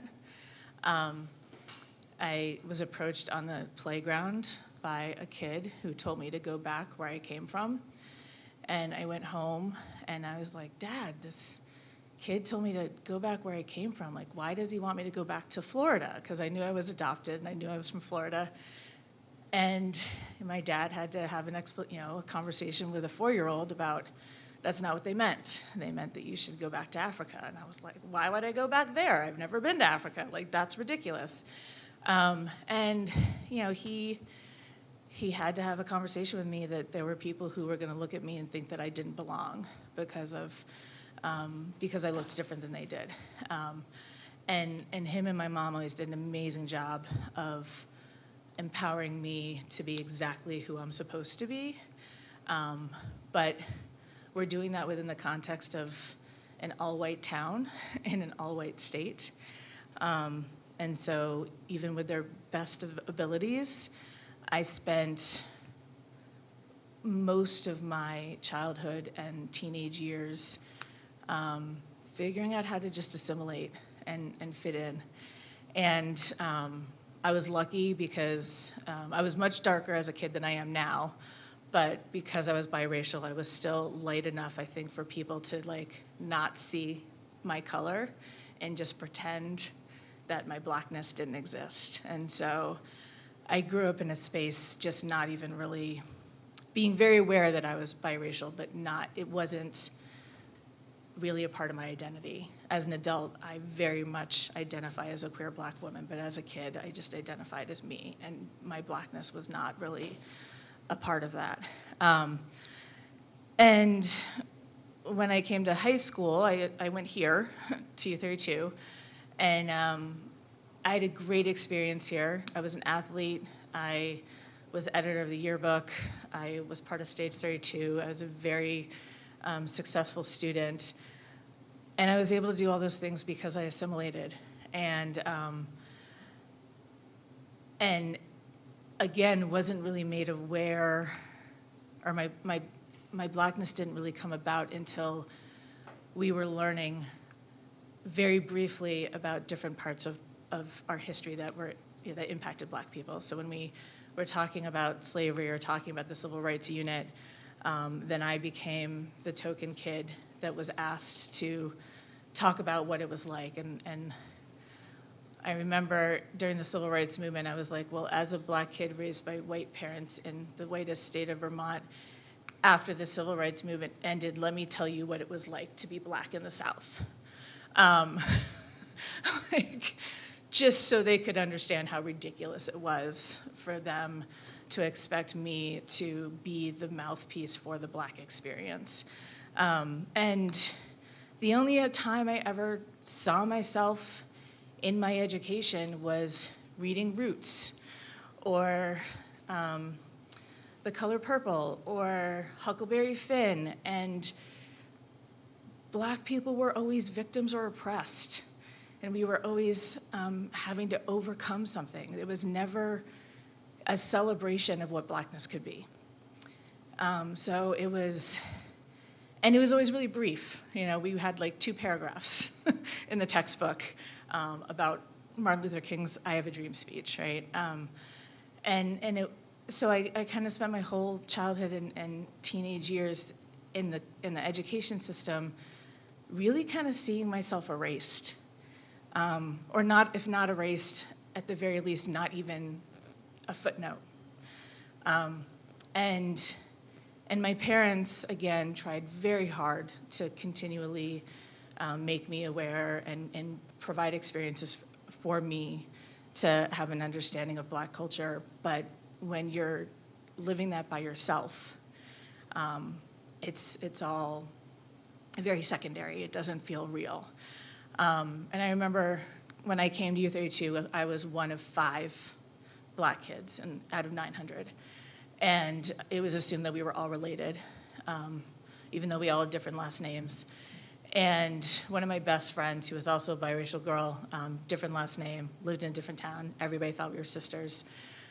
We used to braid our hair when we ran track, and we got to the point where if we wanted to, we could have pretended to be each other, because it never occurred to people that we were actually 2 different individuals. They were just like, obviously, you are the same person. Or we would step on the track, and the other athletes would be like, "Oh you must be really fast." And I was like, "We are." Like, yes, you might as well give up now, right? But, so it was just like, again, sort of these experiences of when my Blackness came into play, I was interchangeable with any other Black person, or what was the stereotype that I fit into. And I also remember being in art class and the kid asking me, like, "I noticed you don't date anybody. Is that because you only date Black people?" And I was like, are there Black people around for me to date? Like, I was like, that's not why I'm not dating anybody, but there's no one, like, that's not even an option for me. So even though I had a great experience in high school, and for the most part, like, I really loved being here, it was microaggression after microaggression after microaggression. And just learning to kind of deal with it and brush it off. And when I went to college, I attended the University of Pittsburgh, and I was really deliberate about what I wanted to do. I joined the Black Action Society. I became an Africana Studies major. I was like, I'm going to surround myself with Blackness and like figure out what this means for me. Like, what does it mean to be me? And it was really hard the first year because I felt like I wasn't Black enough to be in those spaces, because I was so unsure of how to exist in what I thought Black culture was supposed to be. And I was surrounded by these students from all over the country, and it was so apparent that, like, DC blackness was very different than Philly blackness, which was very different than Southern blackness, which was very different than the 5 boroughs of New York City, right? Like, and so then I was like, oh God, I don't even, like, so where do I fit in all of that? And then also, I was physically changing. I was very skinny in high school, and I got to college, and I went from being like an extra small to like a medium. So I went from like a 0 to an 8. An 8 is a very healthy size for me to be. But my white friends were all still size 0s. And so then, on top of trying to figure out where I fit in as a black woman, I was like, oh God, I'm putting on all this weight, and I didn't know how to exist in this new body. And really started having some body image issues because my white friends continued to be very skinny. And that was about the time when I started dating this young man who was from Barbados and attending more of the social activities that he was a part of. And him and his friends were like, girl, this is how you're supposed to look. And it really saved me. Like, I think that if I hadn't had that opportunity, I probably would have developed an eating disorder, and I have some body issues anyway from being a teenage athlete and having to deal with that. But if I hadn't had that social group to help me transition from what white beauty standards were to what I'm naturally supposed to be, it could have gone really wrong. And so I'm very grateful that I had the social group that I had in college to help me navigate that. And then also in college, I decided I wanted to become an educator, and I was able to teach at this school called the Miller African Centered Academy, which was a magnet school in the Hill District of Pittsburgh. And if you know anything about Pittsburgh, Pittsburgh's one of the most segregated cities in the country. And the Hill District had its own sort of Harlem Renaissance at a point. August Wilson came out of the Hill District. Just so many artists and musicians and writers came out of the Hill District, and our students, part of our magnet school was to teach our students their excellence and what they came from. Because when I started teaching there, the Hill District had become one of the poorest neighborhoods in Pittsburgh. And so those kids only thought of themselves as the worst stereotypes that media put out. And so it was our goal as educators to show them how great they were. And working there and helping to empower those kids continued to kind of empower me and make me grow in understanding who I was, and part of what my role is in trying to help uplift Black excellence and Black voices. And then I left Pittsburgh and came back to Vermont, and taught for a couple years here, and taught in a very small white rural school district, only person of color on staff. And so took it upon myself to do very culturally inclusive education. Got a lot of pushback from the community about what I was teaching. I remember a parent came in and said the only thing that their daughter was talking about was the unit that I had done on Black inventors. And I was like, why is that a problem? And they're like, well, she hasn't talked about anything else. And I was like, well, maybe she's really excited about that, right? Like, but it was just really interesting that they were like, well, shouldn't you be teaching these other things? And I was like, well, here's the Vermont State Standards, and what I'm teaching goes with the Vermont State Standards. But I was always kind of getting pushed back on when I was trying to bring in any sort of culturally inclusive education. And I was also the kind of teacher that when I got called to the table for it, I pulled my laminated black card out and put it on the table, and I was like, I dare you to fire me. So they let me teach what I wanted to teach.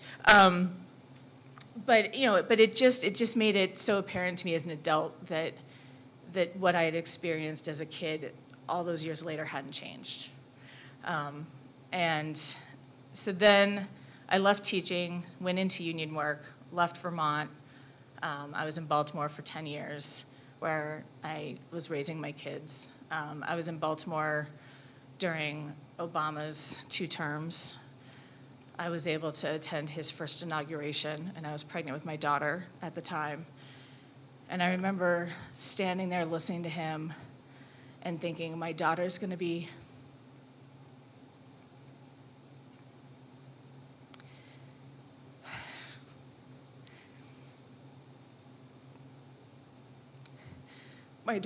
born into a world where the only president she knows is Black and half African, because my kids are Afghan.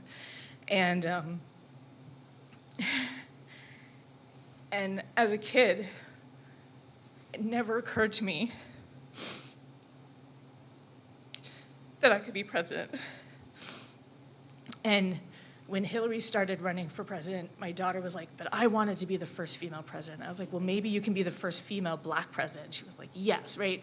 But like, what a different experience my kids got to have than what I had. And I was standing there next to some elders who were just crying. And I remember reaching out and just holding hands with these women and just being in this moment, right? That we never thought we'd experience. And in knowing that like this is the world I got to raise my daughter in. And then Trump got elected. And and the Baltimore uprisings happened because the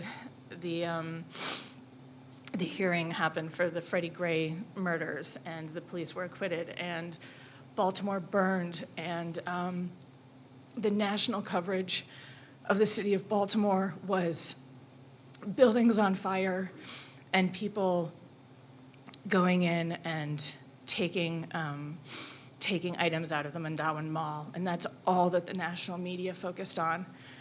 But the local media focused on the church groups meeting with the local gangs and talking about how to rebuild the community. And they were out on the streets watching families go out and clean the streets and rebuild the community. And my phone was blowing up, and people were like, "Are you okay?" And I was like, "I'm fine.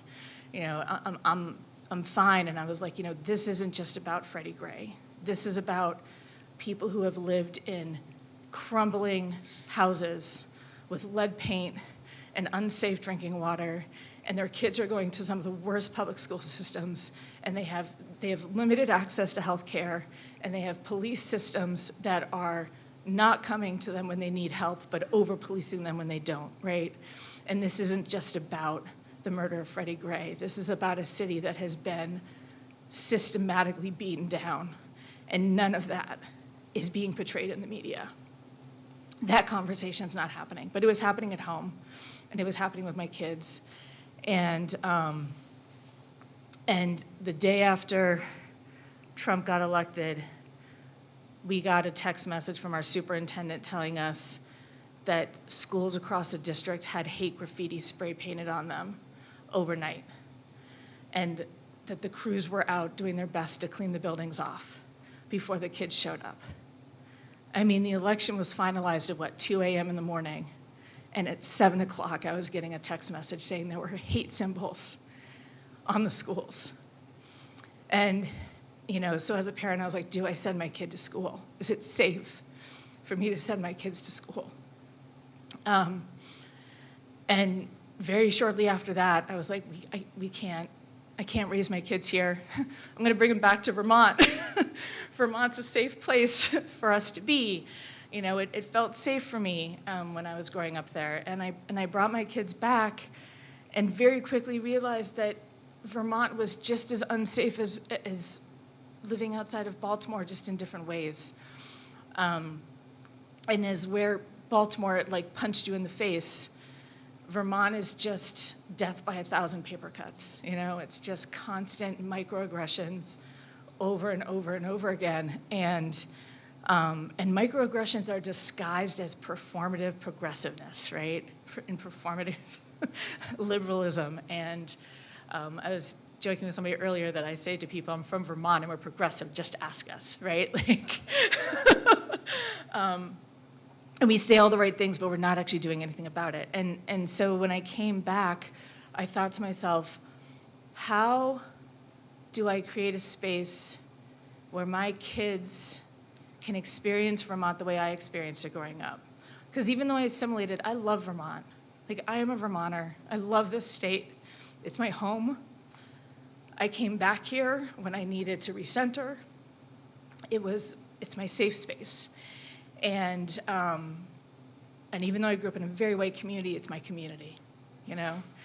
And so I was like, how do I create that for my kids without them having to assimilate? How can my kids be their authentic selves in this space in a way that I was not able to be?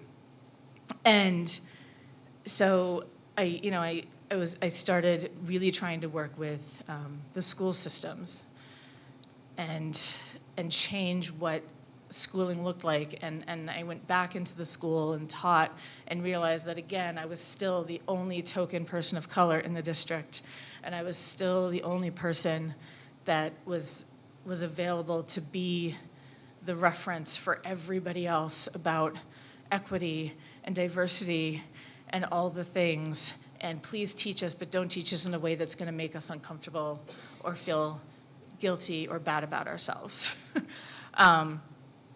And while that was happening, COVID hit.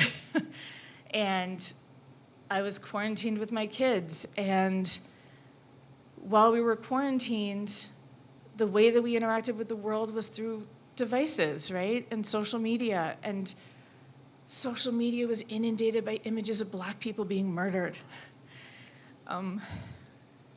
for running, for sleeping in their beds, for walking down the street, for trying to protect their kids when a fight broke out, for just existing. And I remember going and talking to the local police station and saying, here's a picture of my family. Please don't think that my husband, ex-husband now, but husband, please don't think that he's doing something wrong if you see him walking down the street. Here are my children. And please don't think that they're getting into trouble when they're playing with their friends. And I was like, and if you need me to, I will come and show you a new picture every time we change their hair, because God forbid you don't recognize them because their hair is different, right? And my friends were like, you did what? And I was like, I had to have that conversation with the police to keep my family safe. And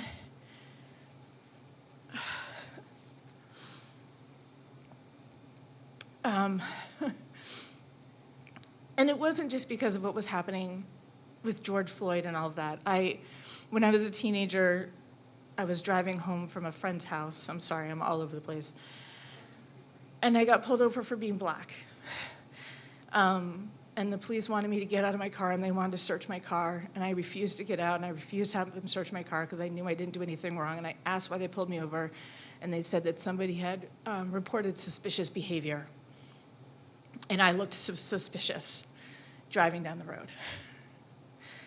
And they let me go with a warning. I don't know what the warning was for, because I was just going over my friend's house, but that was sort of, the beginning of me not trusting police, right? And seeing, what happened with Freddie Gray and seeing what happened with George Floyd, and it just, this distrust of police has just gotten worse and worse and worse, and seeing how the chief of police and some of the officers in Northfield were racially profiling students in our community, and having to have a conversation with my kids that here is this entity that's supposed to be the people you go to if you're in trouble. And I said, instead, find the moms. Right? If you can find a Black mom, but those are kind of few and far between, unfortunately, in Vermont.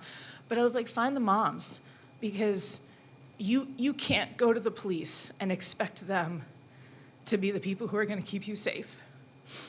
And I had to train my kids that if we were driving and I got pulled over, to pull my phone out and start recording so that there would be documentation depending on if something went down.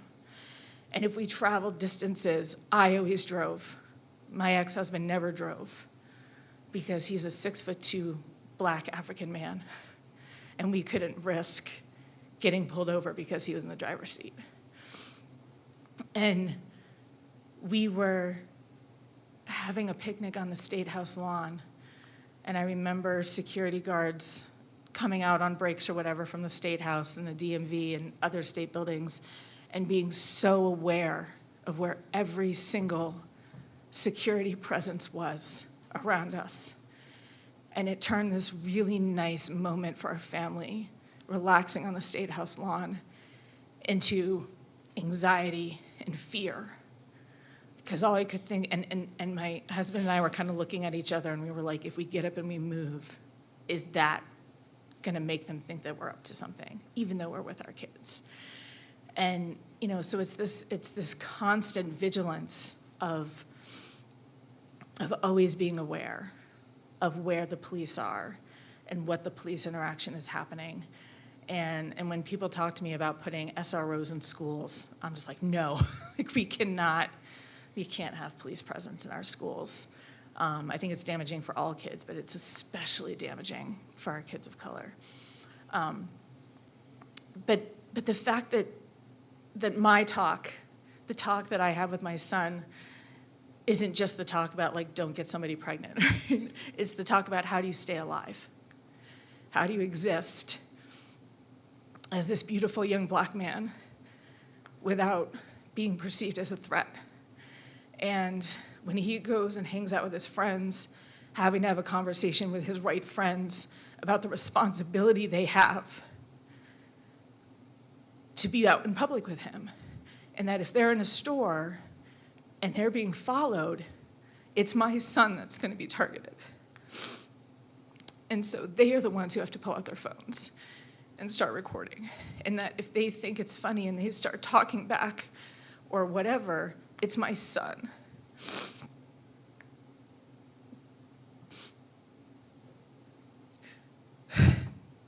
It's my son who's in danger. And luckily his friends and his friends' parents are amazing allies, and they're like, tell us everything we need to know, right? And what we need to do in order to support you and your family. But that's a conversation white families aren't having. And it's a conversation that I shouldn't have to have with my kids. And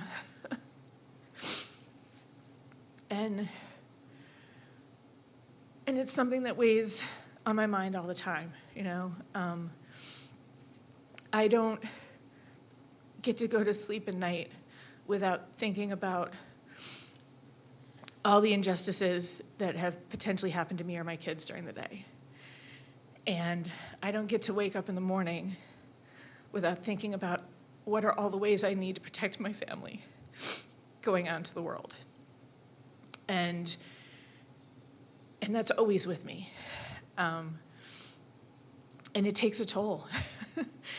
It takes a huge toll mentally and physically to constantly be on high alert and constantly feel like you're having to educate everybody else on what it means to exist in this world as a black person, especially in a place like Vermont, where people think, again, we're so progressive, and we're not.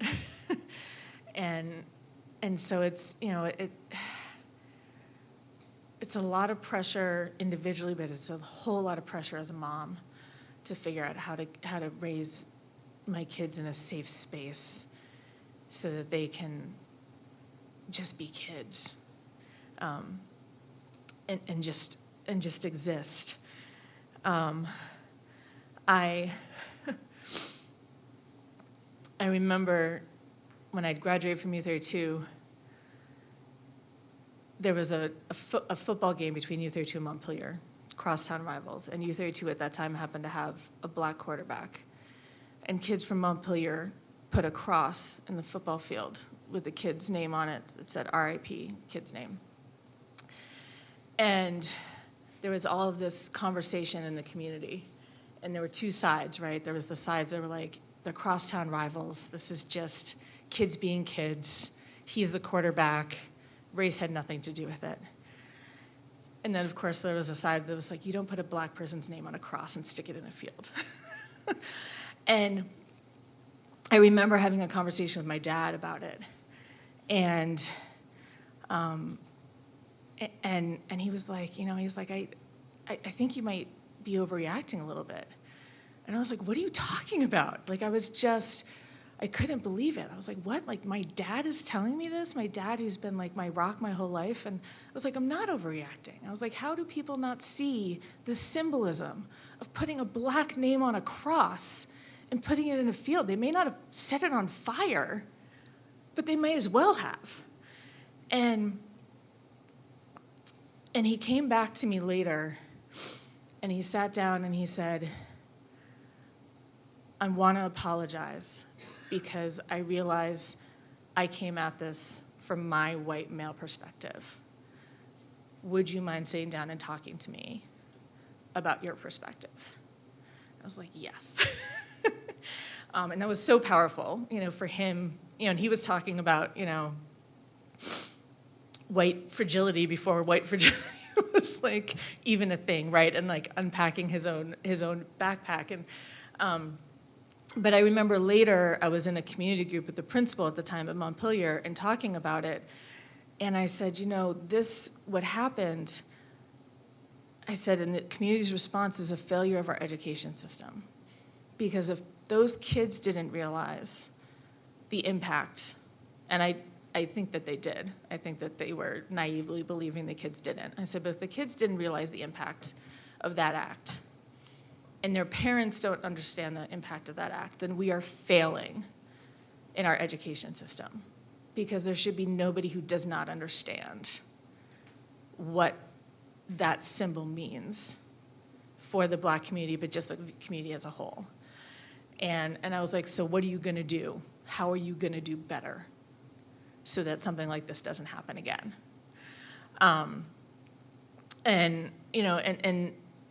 And I think that now we're still having those same kind of conversations. Like, I graduated almost 30 years ago, and I'm having the same conversations with school districts about what it means to educate black kids.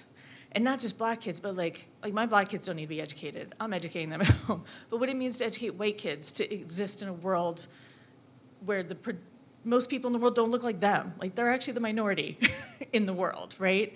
But in Vermont, they think that they are the world. And to think that 30 years later, it hasn't changed. And we're having the same conversations, and the same stereotypes, and the same microaggressions, all of those things are still happening. And it's so frustrating and so overwhelming, which is why I usually wear like 9 different hats when I come into this building. so I can help fight that. But it's just, getting people to think about what it means to exist in this space as somebody who does not live in a world of privilege. And I know that as a lighter-skinned black woman, I hold a lot of privilege. I am ethnically ambiguous, and so I can exist in a lot of different spaces, and I can sit at a lot of tables that other people don't have the privilege of sitting at. But I also know that when I walk into a room, the first thing people see is the color of my skin. Doesn't matter how light it is. It's still there. And so trying to figure out how to continuously break down those systems and get other people to care about my kids and the kids who look like my kids as much as I do. And I challenge them too. I mean, I have said to people in school systems, if you don't actually care about educating my black son as much as you care about educating the white kids, let me know now. Because I can spend my energy doing other things and advocating for him in other ways. But I just name it. If that's what's happening, just name it. Don't pretend that you care about my kid if you don't actually care about my kid. And of course I met with silence, because nobody's gonna admit that. But like, those are the conversations I'm constantly having. And to be met with silence is just another example of erasure, right? I know there were some other things that I wanted to bring up that I'm missing, and I apologize.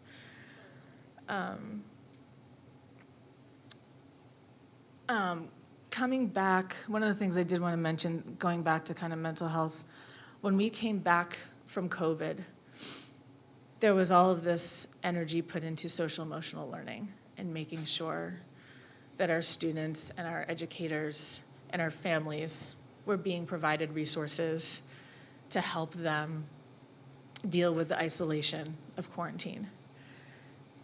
And I remember having a conversation with my administration and some other administrators too about, have you thought about the trauma that kids of color are coming back with? Because during COVID, we couldn't escape those images. Unless we shut off our devices and we shut ourselves off from the world, we could not escape all the horrors that were happening to the people who looked like us by the people who were supposed to protect us. And I was like, and now you want me to come back and start teaching as if nothing has happened, and my kids to come back into a school system as if nothing has happened. So where is your trauma-informed education around the trauma that brown and black kids experienced during this time? We did a great job providing meals for our kids that we knew weren't being fed at home. We did a really good job of trying to provide educational materials and experiences for students that we knew were not getting that support in their households. But we didn't do anything to address the needs of our brown and black families during that time. And then when we came back, we still didn't address it. And I know in my school, when the insurrection happened on January 6th, me and my kids did not go to school the next day. And I reached out to the superintendent and the school board chair, and I said, are you going to put out a statement about this? And they went back and forth. I could see it, back and forth over email about whose responsibility it was to address it. And I said, Bernie Sanders, Peter Welch, Patrick Leahy, Governor Scott, they all put out statements. Just borrow theirs. You don't even have to like come up with something. There's superintendents in other school districts. Just take their words. Like if you can't think of what to say, cut and paste, but put something out. And they never did. And what the superintendent did put out was an apology letter to the white families in our community, because the elementary school principal sent out resources to families to talk about the insurrection, which included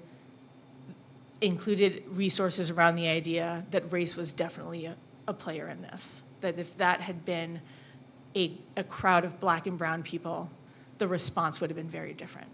But because it was a crowd of white people, they were allowed to go in and have a full-on attack on our federal government.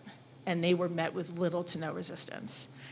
And there were families in our community that were outraged that that was mentioned. And their kids didn't feel comfortable, and how dare this information be sent out, and it wasn't fair to their poor white children because now they felt guilty about what happened.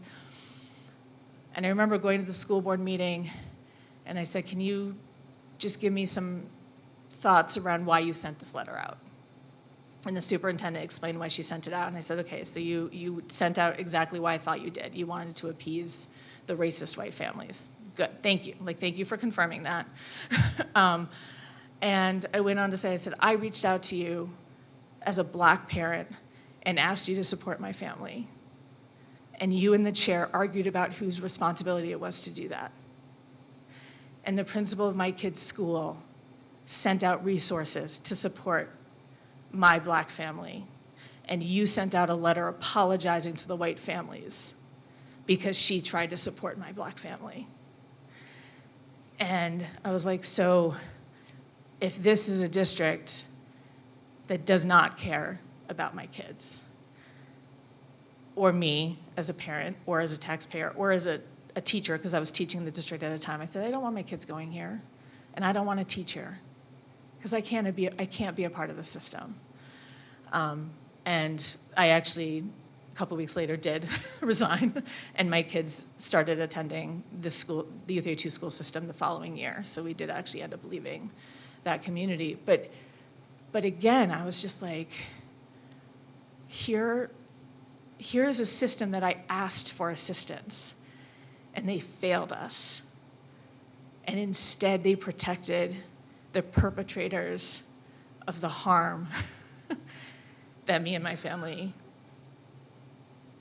experience, right? And it's just like how I heard Dr. O just, talk about how it's not safe for Black people to move here. Like, and that's one of the reasons why, right? Like, we have these systems that have all of these resources. They have guidance counselors and social workers and nurses and highly educated teachers, and none of them are prepared to provide safe, nurturing environments for Black and brown kids.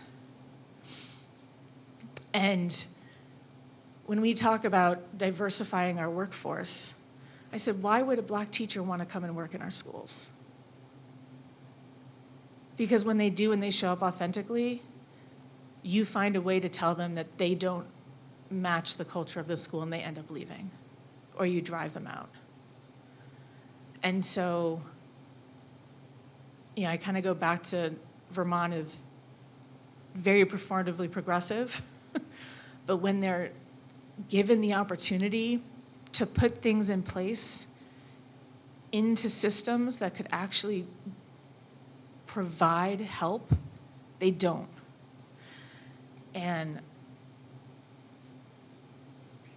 so how can we create a diverse population if we don't care enough to create a space that they can exist in a healthy way, right? And in a safe way.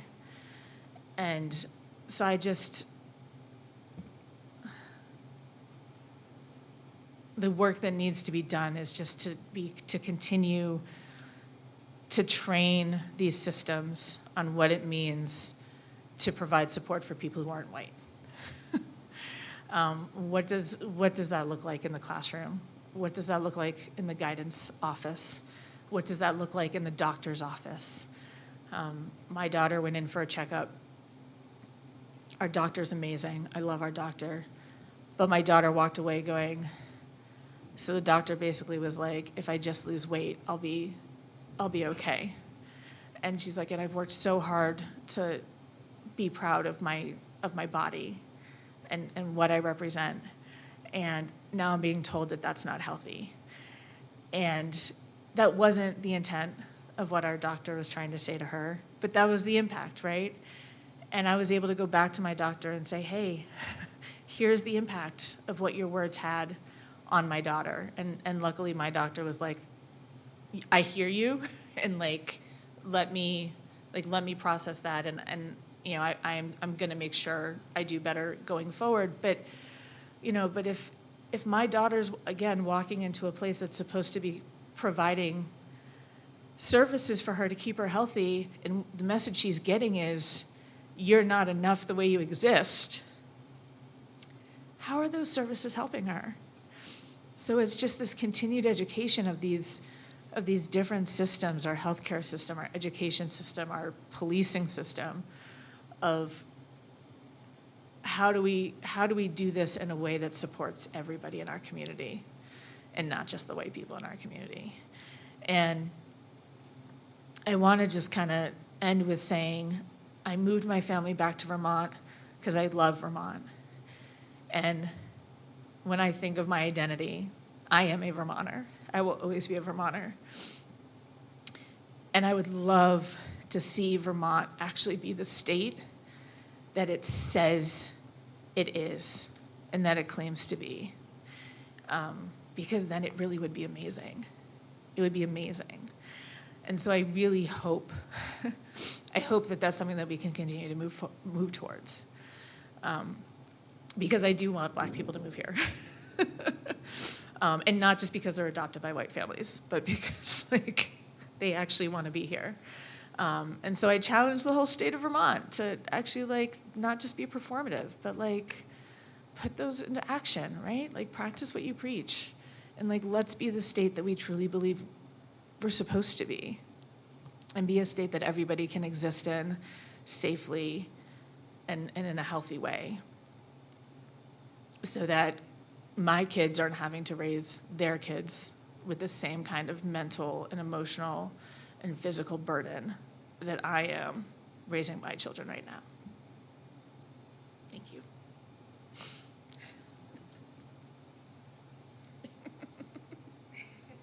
Is that enough tears?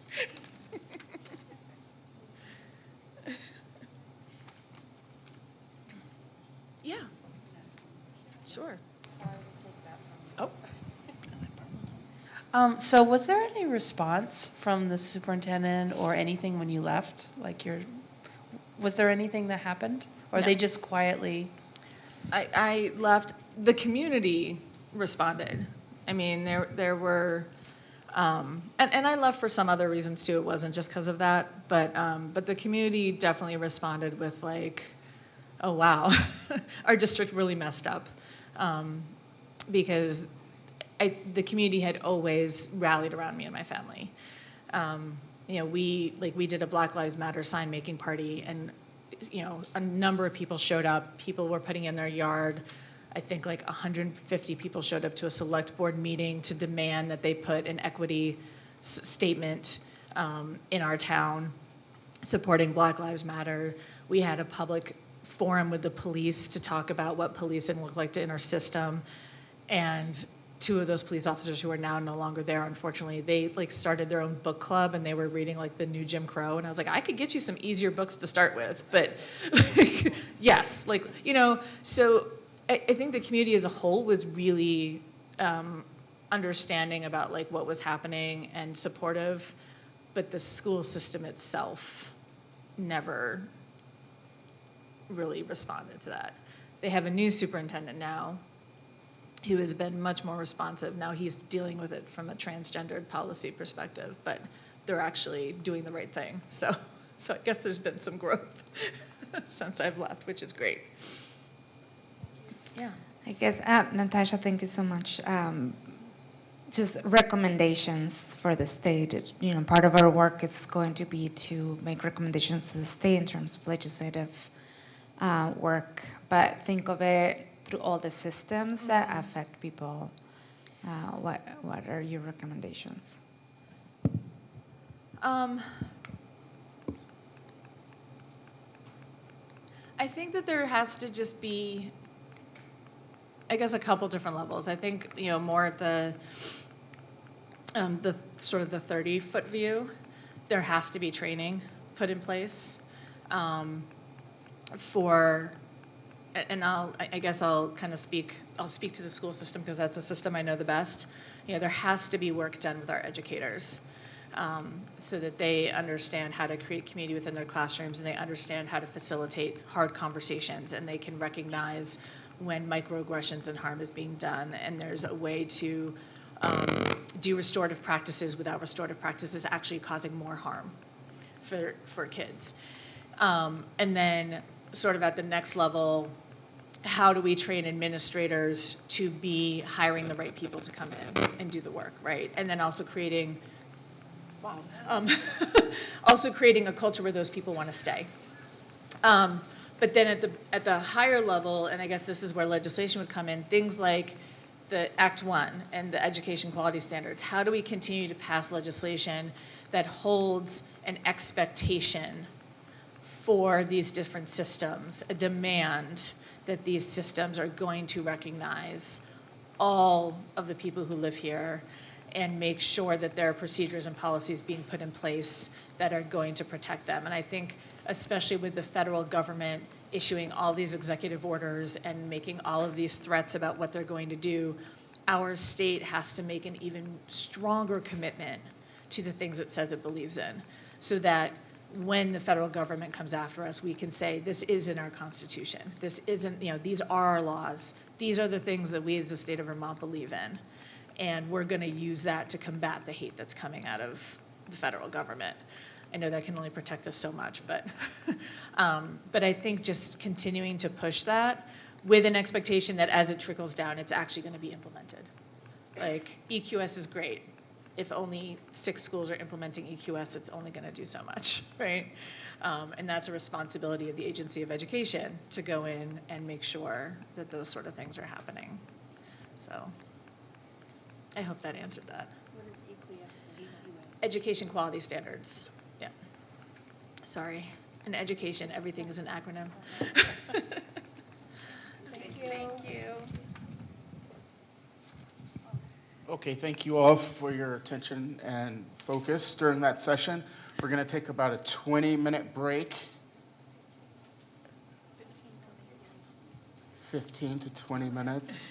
Please look for me. And just for the record, lunch is after this, so if everybody's back in 15, it'll work out a little easier. Once again, just see you in 15 minutes, okay? Thank you. Go with the flow.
What?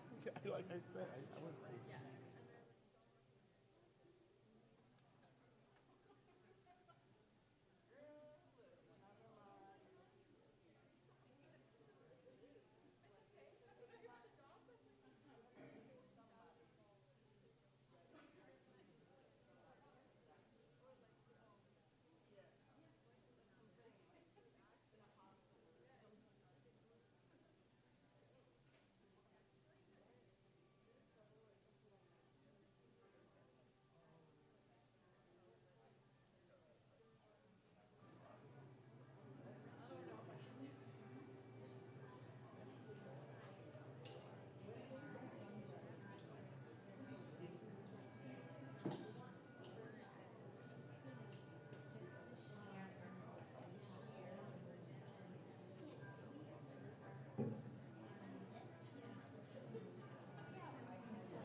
I have range.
It's not currently on that.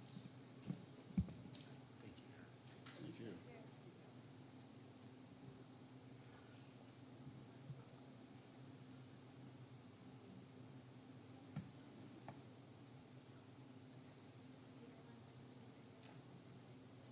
I don't know. Basket. Oh. Okay.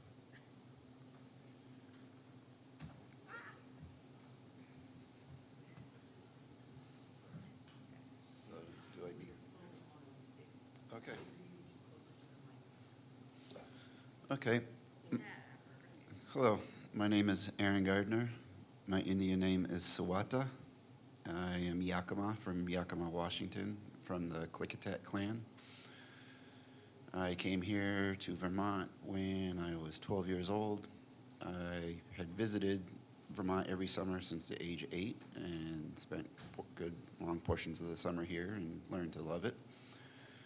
At age 12, I was being raised, I was sent out here because prior I'd been living with my grandparents who were elderly in their 70s, and it was my younger brother and I, and they'd raised many kids already, my aunts and uncles that they adopted off the reservation. They originally are from New England, a white couple, couldn't have children of their own, so they adopted many children off the reservation.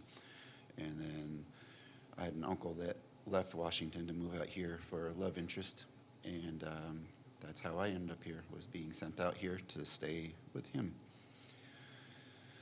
Well, you lived here with him and his, at the time, 3 kids. Turned out to have 4 in the end. And during that time, after a few months of being here, he fell off the wagon, and his wife left him with the kids, took the kids with her, and he was pretty broken up about it and didn't deal with it well, and completely drank really badly, and was not capable of being a custodian, and scared my younger brother and I a bit, and punching holes in doors and walls and blaming the loss of his family on the fact that I myself and my brother were there.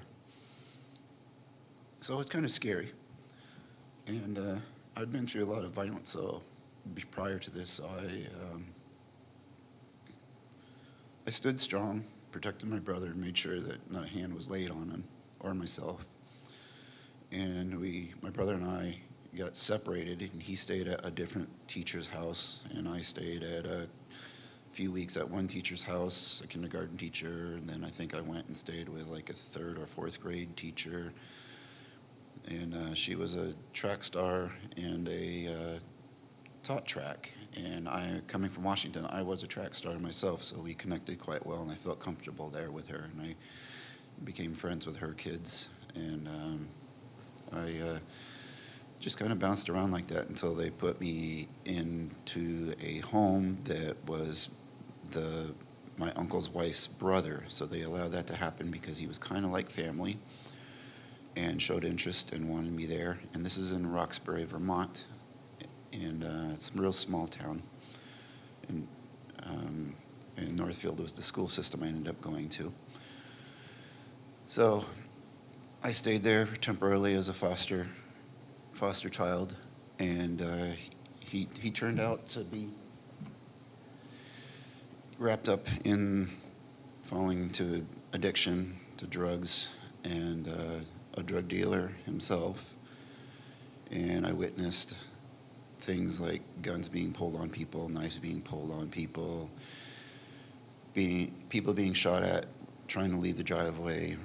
And he was just a little out of control. It's a small town. Nothing ever got done about it. And there was one day when I was 13, he put his hands on me. And the history I've had, nobody was getting away with that. I didn't care how old you were or how young and small I was.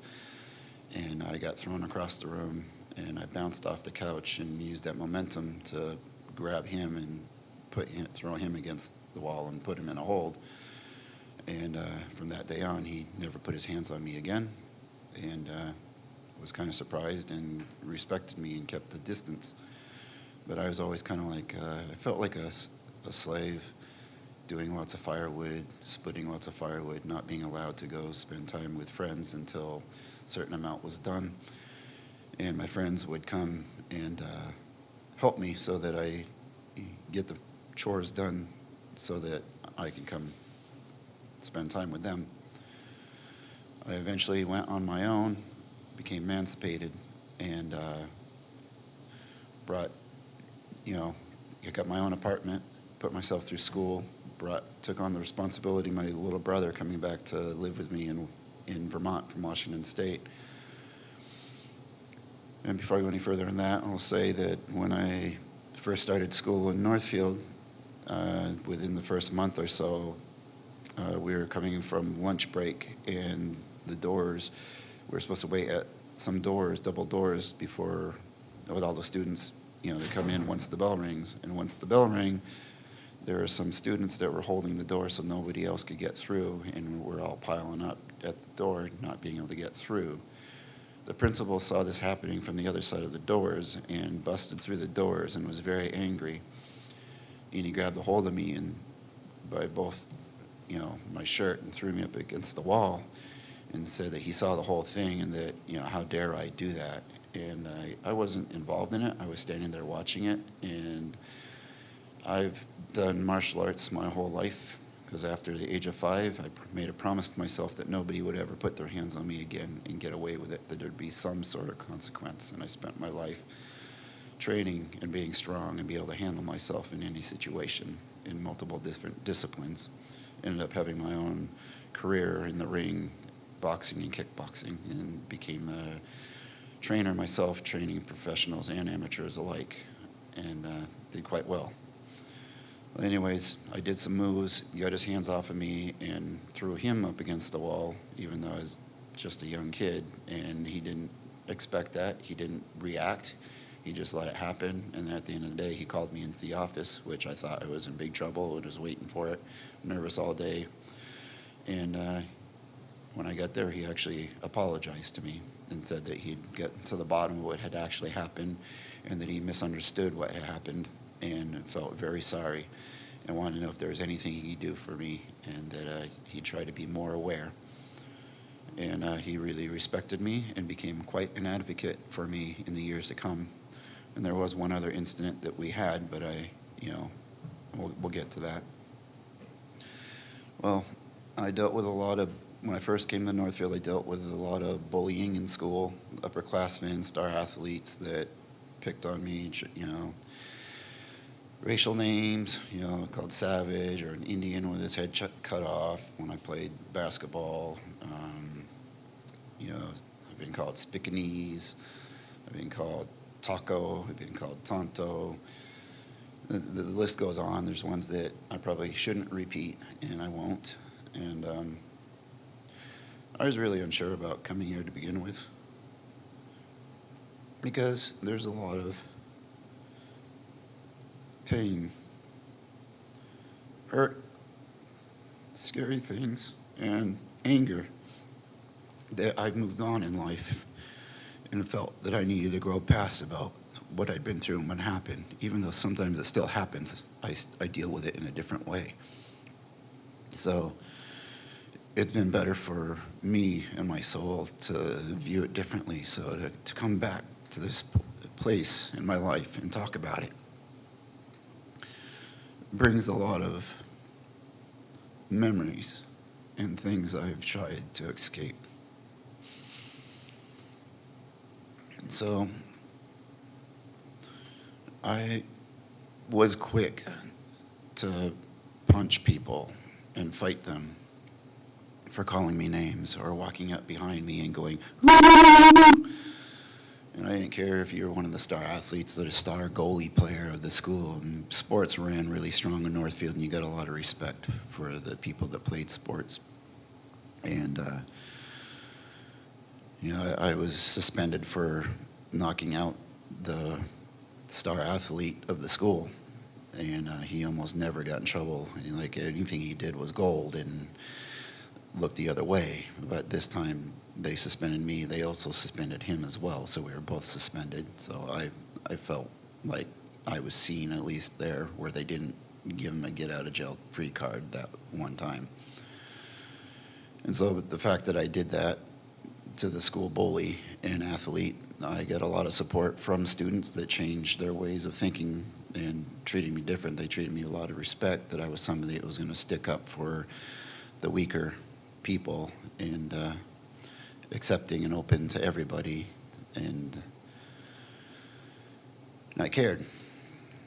And but I also saw that playing sports got me a lot of respect, and people, I didn't have people that came to my games. I used to have to walk from Roxbury to Northfield and back for practices.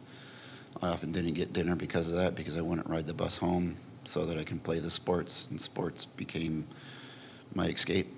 And I became a star athlete and well known. And people, it's where I found love by other people, and acceptance is that I was the best at everything I did, and they would come there and accept me and treat me like someone special. Even though after the game, everybody had their family to congratulate them, hug them, and ride home, I'd hitchhike, I'd walk in the dark. I wouldn't even try hitchhiking. Someone would eventually pick me up, but I just knew that it just hurt my feelings to hitchhike and have people go by me time after time, because I was dark skinned and long black hair, that nobody's going to pick me up. And until someone goes by that recognizes me, they'll pick me up. But it was futile to try otherwise. So to save my own feelings, I just didn't bother putting my thumb out, just so I didn't have to be disappointed. When I took on my brother, taking care of him, I was just a kid myself. And at the time, the townspeople were trying to take him away from me and revolting against it and saying that it shouldn't be allowed, and having to constantly go to court and fight for it, and scared that I was going to lose him, not knowing from 1 week to the next if I was going to be able to feed us, if I was going to be able to keep the apartment that we were staying in, or if they were going to take him from me and separate us. And he'd show his fear, like, are we going to be okay? And, I'm scared, and I'm always good at being the rock, putting a smile on my face and being cool as a cucumber, and tell him, like, we're good. I got this. I'll always get the answers. I'll always take care of this. We're fine. And he'd get a big smile on his face, and he'd believe it. And that's what I needed him to do, so he could continue to be a kid and not have to worry about adult stuff, even though I shouldn't have been either.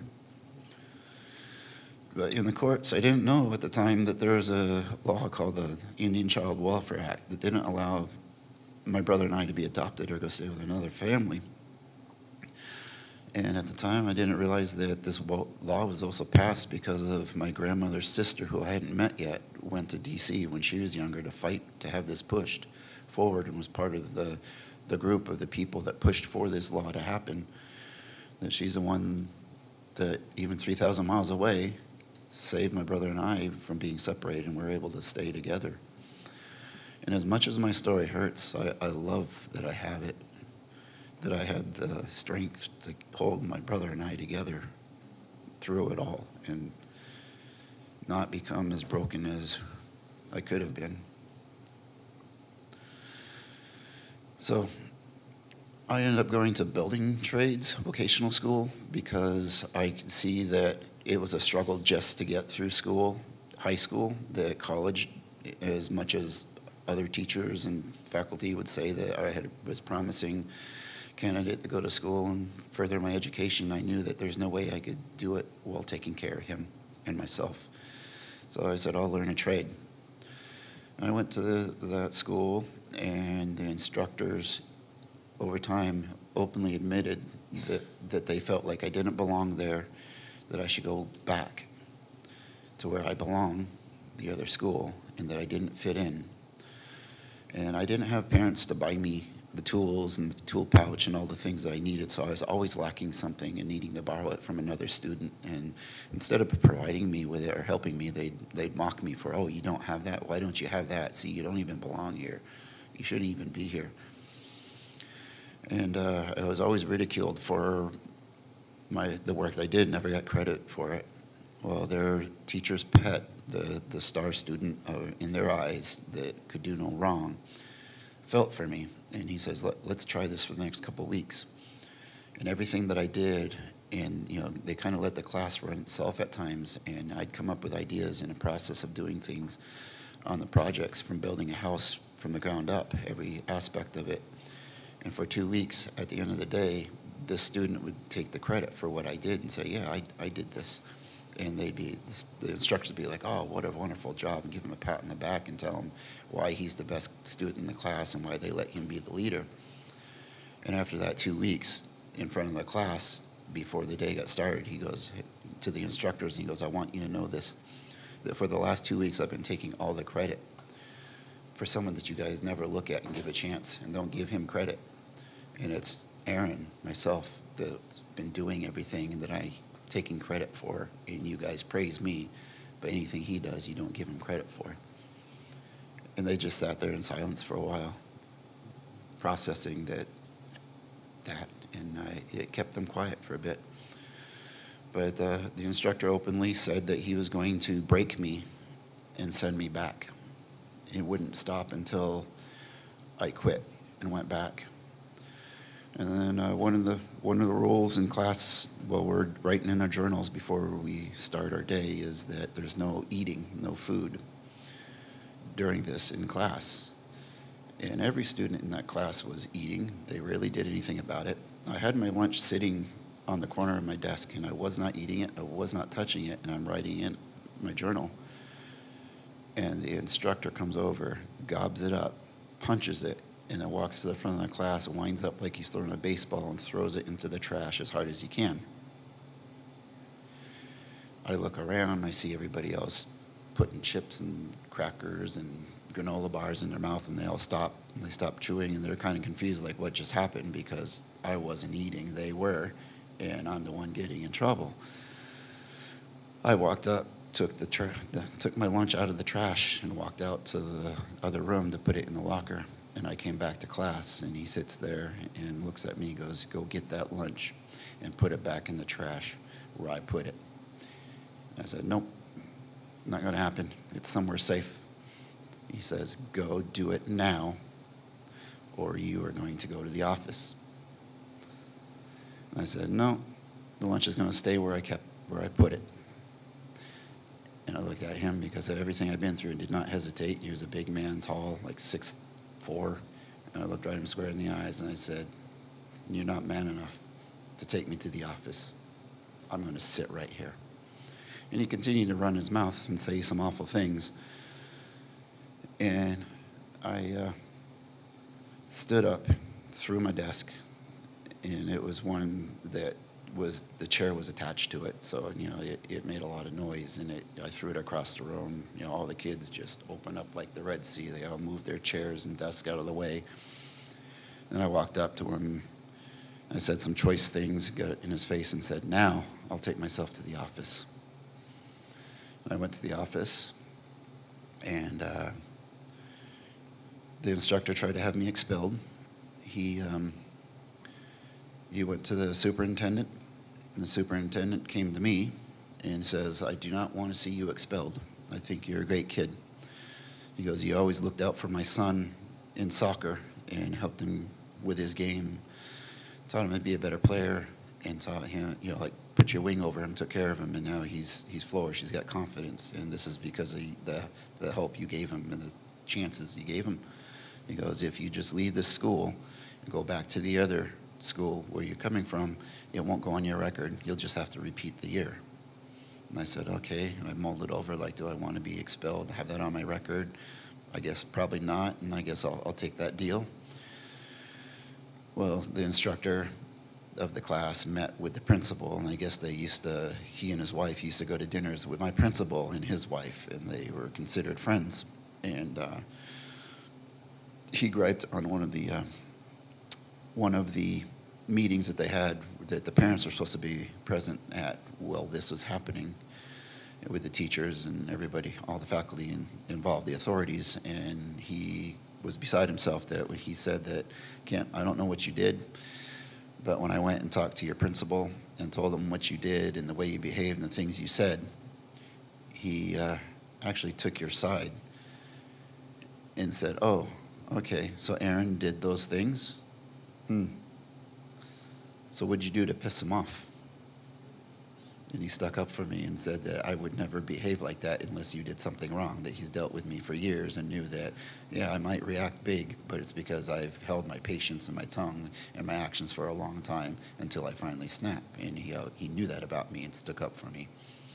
The only other incident that I had, and we're all human, but it's hard to navigate how to deal with somebody that has no parents. And my brother is my responsibility, and I was his guardian. And he was in trouble for using the N-word with the other kid of color in our school, but it wasn't it was in like kind of like a code between him and that kid where the kid got to call my brother, hey, what's up, Navajo, which we're not Navajo, but it's an insult. It's derogatory. And my brother said, yeah, what's up, my N-word, as friends. But they wanted to suspend or expel my brother over this. The other kid did not get in trouble for what he said. And they brought me into the office and tore into me as if I was the one who did it and did not treat me like a parent. And I was furious about how I was being talked to and talked down to. And I, got up and yelled back that this is not how you would treat a parent. And if I'm going to be held responsible for him as a parent, you need to hear me and respect me as a parent. And you're not doing that. And I walked out of his office, and I slammed the door behind me as hard as I can. Big 3-inch thick door, and it had glass that was not supposed to break. It had wire in it and not supposed to shatter, break proof. And it shattered, and I felt really bad about it. It scared everybody else, and secretaries in the office and stuff, and it startled me too because I wasn't expecting it. Didn't know that it was possible to break it. And he came out after I'd walked down the hall and said, "That's a $300 window," and I was like, "Send me the bill." And nothing ever became of it. We never talked about it again. He didn't send me the bill, so I think he knew that we were both wrong there, and all was forgiven. But it's still an experience that I had.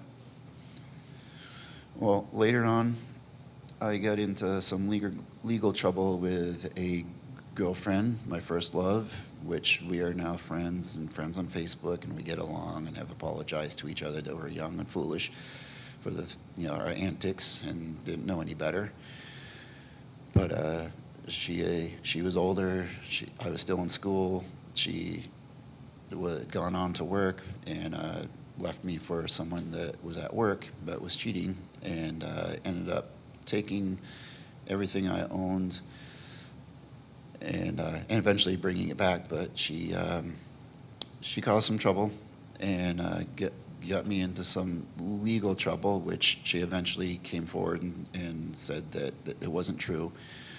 And but leading up, in between, the Northfield PD picked me up, and I was 18 years old, and they put my brother, who was 13 years old, in another cruiser. And when they brought me to the station, the talk that my brother had to listen to is that they were so happy that they finally somehow got me in trouble, and that they've been waiting years to do this to me. And I'm like, you've been waiting, like when it got to me, I was like, you've been waiting for this since I was like 12 years old to lock me up, to get me for something? I'm like, I'm just a kid, and I'm still in school. Like, why do they feel this way about me? What did I do?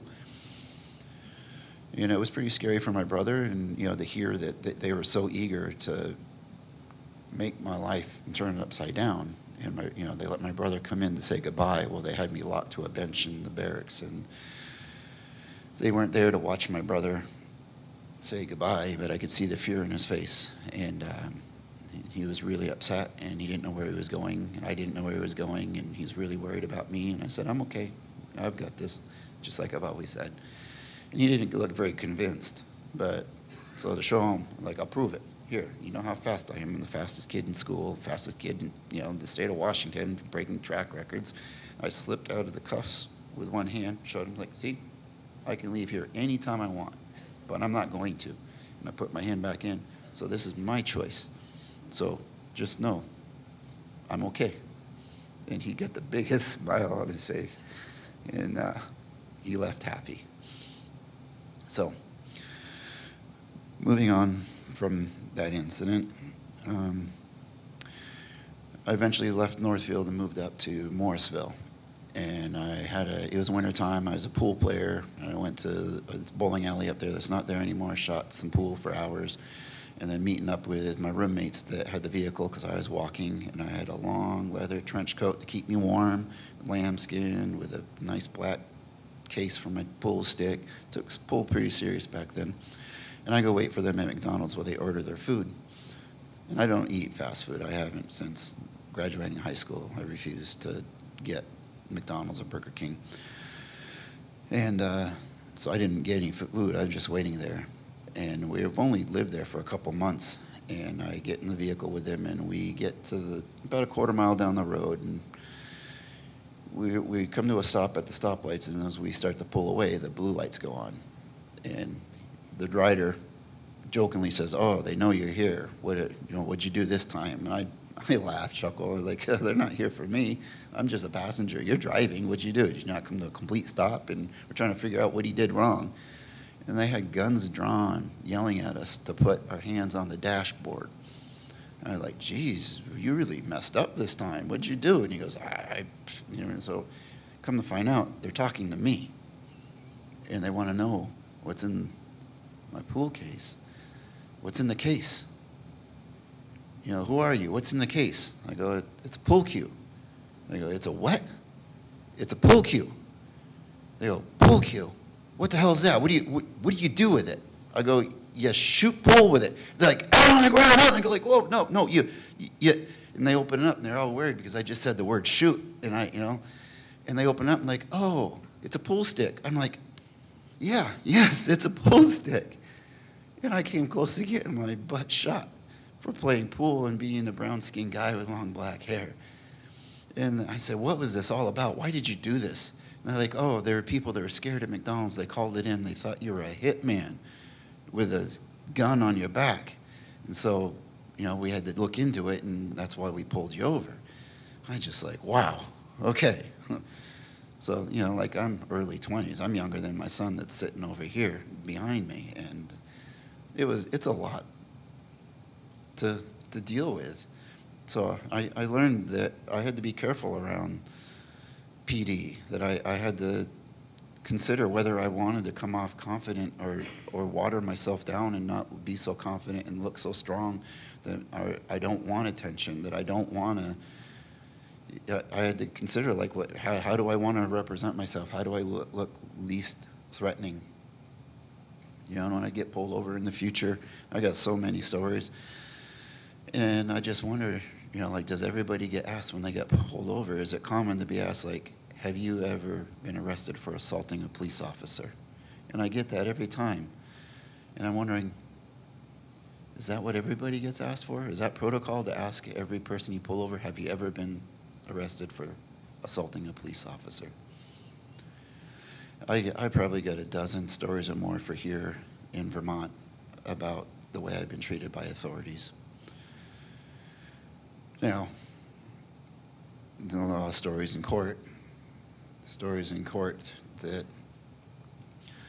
like, I fought tooth and nail for one of my kids where the mother constantly did things to keep him from me, and she knew that every time she made something up, there's a long process. It could take months of me not being able to see him because she made a complaint, and that had to go through a court system and usually repeated hearings before I eventually get my rights back again to be able to see him. And then when that happens, she'll come up with something else. And she was being abusive to my son, and nobody would listen to it. And there were times that he did come and stay with me and didn't go back home with her because of the abuse. And I'd get DCYF involved, and then they would come.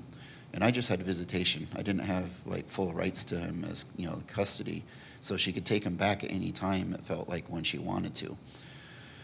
And DCYF said, "Well, he's with you now, so he's not in threat. There's nothing we need to do." And I would say, "Well, he could be taken at any time, at any whim." And she will, the second, because I'm still having to pay child support even though he's staying with me. And the second that I take it to court to try to change it, she's going to take him back and do something to get me in trouble, so I can't have him. And she would every time, so I knew the way she worked the system. And whenever she didn't let me see him, I'd go to the authorities, to the cops, and they'd put their hands up like, "We can't help you. This is not our, this isn't what we do. That's civil or probate. You need to take it to the courts." But when the tables are turned, they would come in force for her. And they showed up at my son's school when she decided she wanted to take him back, and scared him and told him that if he were to go home with me, that I was going to be arrested and thrown in jail, that he would not be allowed to go with me, even though that's what he wanted to do. And I went to the police chief and told him about what was being said and how they dealt with that, and that my son was scared to come back home with me. And the police chief said, no, no, you must be understanding it wrong. That's not allowed. They would never do that. My officers don't behave like that. They know the laws, and they would never do that, even though they did.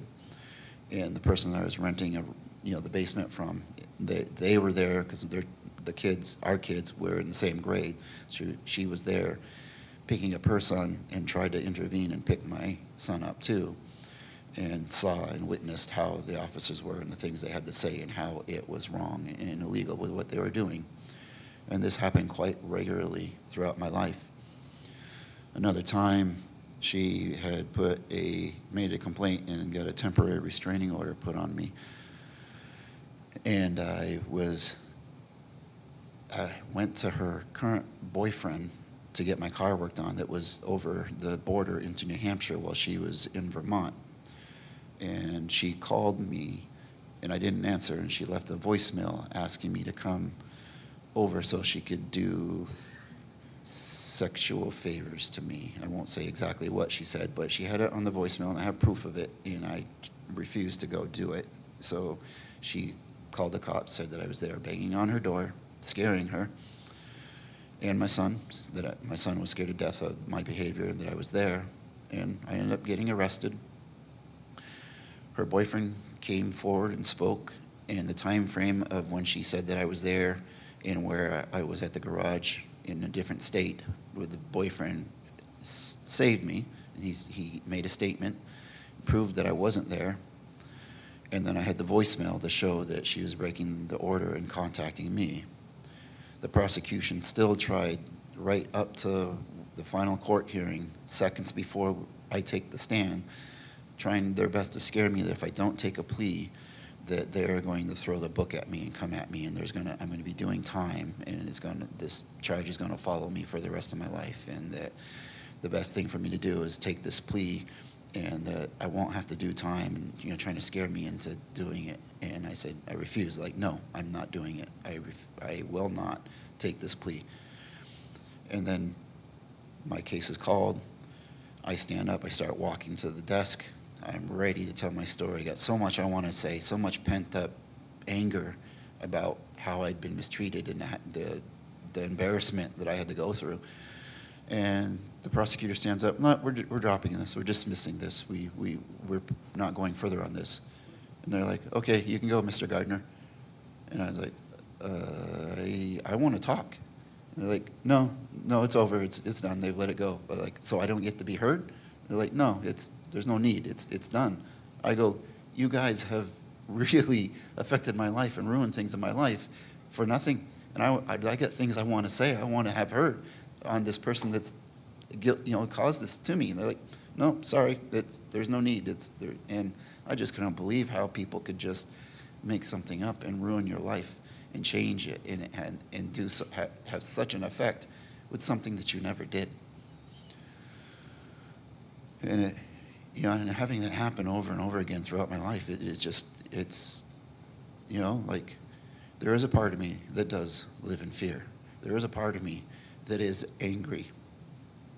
There is a part of me that is always skeptical and wondering what somebody else's motives are. Even when they're kind, I wonder, like, what do they got to gain? And I don't like feeling this way, and I really tried to live my life different and get away from these things.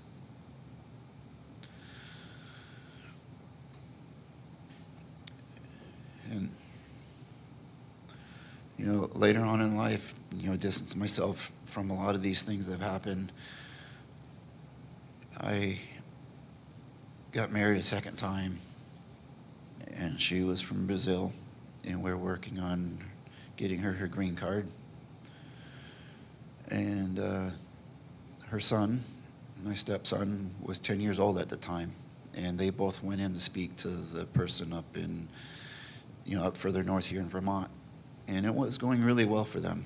And the woman was very pleasant to them, treating them very kind.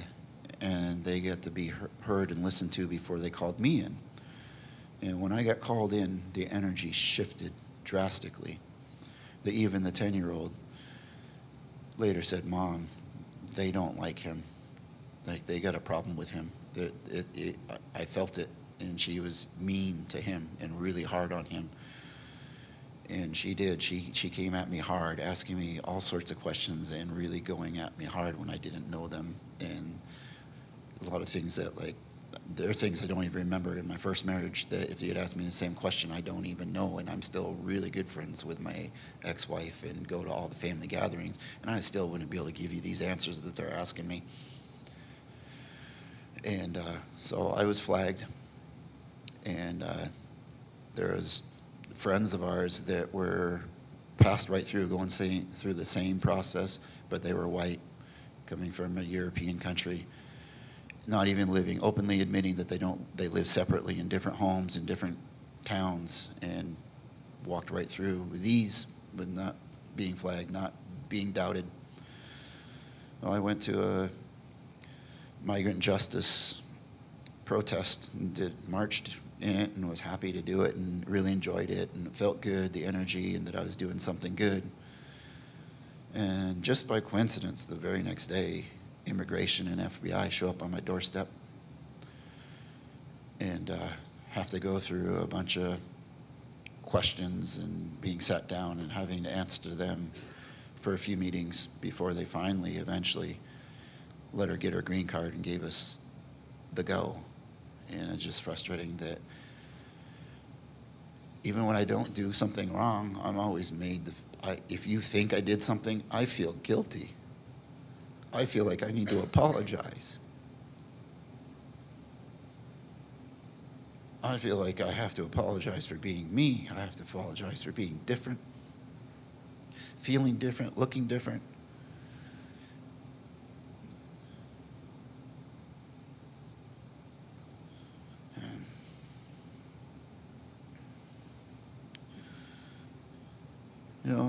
Something, she's going for her citizenship, and something I'd noticed that in the history for citizenship, for the history part of the 100 questions that they ask, the only two things that they asked in that 100 questions of history for the U.S. history for your citizenship here is, one question is, who lived here before the European settlers came? Which is Native people. That's the answer. They were here first. And then the second acknowledgement is, name one Native American Indian tribe. So out of the 100 questions, those are the only two to look at that my people get to live in this country. That this is our land. This is where we're from. And this is all you see. This is, people coming in here. This is all you expect them to know. Like, that reminds me that when I was in school, it was a writing teacher or English teacher or something, heard me and listened, and how I said that there's nothing here that talks about my people. It's all white culture. I feel like the idea of my people and I are nothing more than like a myth in Greek mythology, that we're looked at like it doesn't exist, like Santa Claus. Here in Vermont, you don't have the reservations and multitude of Native American Indians here. We're so scarce that they don't even think of us as Native. They think we're Mexican. I got constantly people talking Spanish to me and wanting to know, and things that I'm not. They guess that I'm everything that I'm actually am. From Filipino to Thailand to Hawaiian to Asian. Everything but Dominican, Puerto Rican, Mexican, and Native American is usually what I end up having to tell them, because they don't guess it on their own. They're like, oh yeah, oh, I can see it now. And it's just the constant, it's constant in my life, and I try to live my life away from that. The way that it's affected me is, I don't let a lot of people in. I moved back here in 2017, and I don't even really know my neighbors. I'm very active. I'm busy. I'm constantly doing things with my kids, and if I'm not doing that, then I'm working till, I run my own business, so I work hard, and constantly mountain biking, hiking, disc golf, anything that puts me in the woods, anything that's really active with my kids. And doesn't put me around a lot of other people to get to know them and let them in, because I don't know who and how to feel about a lot of people. And yeah, and being that I've lived in fact, there's somebody in this room right now that lives just right around the corner from me, and we've lived here the same amount of time, and they're just realizing that I lived around the corner just this few months ago. Didn't know that I lived walking distance and never saw me, didn't know I existed. And that's how busy I stay and how separated I keep myself from everybody else, just so that I feel safe.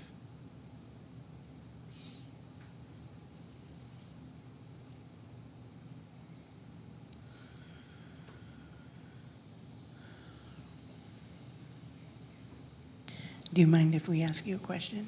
Go ahead. Oh, sure. Right now? Okay. So our theme today is about health and wellness. And I'd like to hear about how all of these things that you've experienced has impacted your health and your overall wellness. If you could speak to that a little bit for me.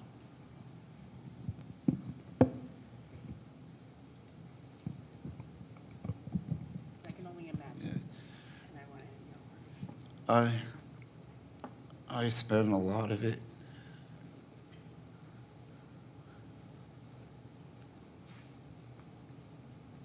part of it's fear, scared, alone, not being seen, accepted, battling depression, pretending that it's not there. We're working hard past through all the things that I feel are my obstacles and things holding me back. And I'm very driven and stubborn, and I don't give up and push on no matter how bad it hurts. And I do have weak moments where I don't know how I do it, how to keep going.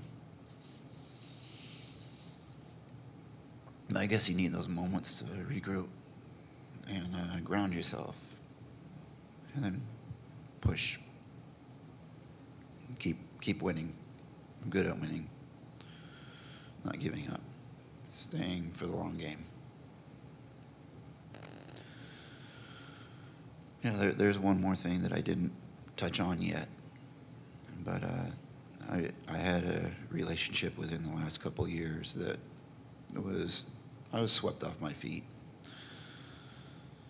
And I wasn't expected to, because I was never looking for a partner, and they made me feel in a way that I hadn't before, and so I was impressed.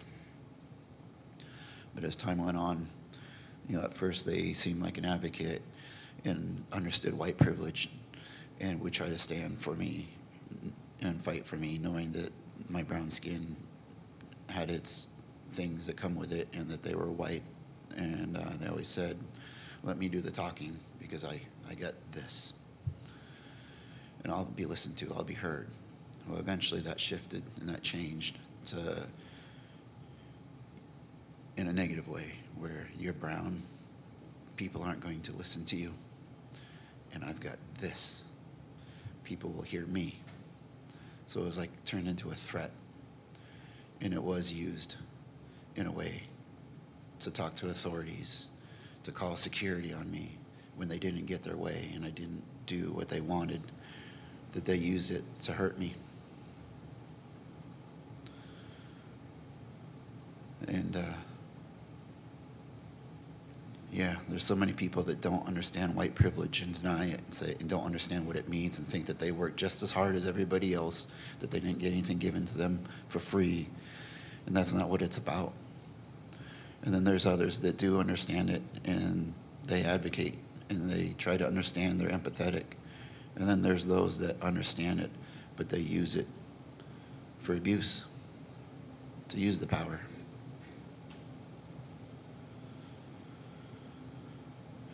You know, there's within the last few years, you know, I've done security right out of high school, bouncing, because I've always wanted to protect people. And right up until COVID came, I kind of retired a little bit, still do it time to time.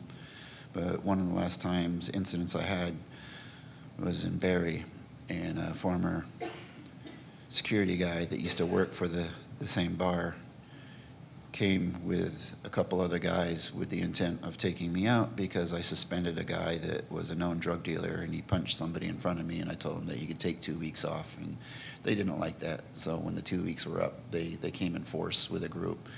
A couple of them, you know, 260-pound in shape men known for steroids, fighting all the time. The other guy was my size, and they came there to hurt me. And I held my own. I was the last man standing. I got hit in the head with a weapon while I was wrapped up with another guy, hit like 6 times by a monster beast of a guy, and it cut my head open. I needed stitches. The cops came, ambulance came, and a lot of cops standing outside.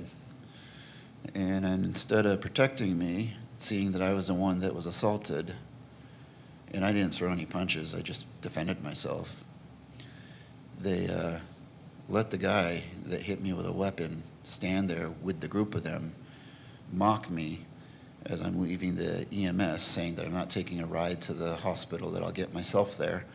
And he's sitting there like, oh, did you get a boo-boo?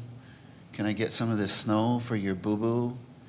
And just, you know, like ridiculing me, just coming at me verbally, and the cops just stand there and smile. And then as I get to the top of the stairs to go back in to finish the night, my shift, because that's what I do, work through the pain, I turn around and go, look, all I did was my job. I didn't throw one punch. All I did was my job. And one of the cops stepped forward and said, you shut your mouth. What are you, in grade school? Going to sit there and run your mouth? I'm like,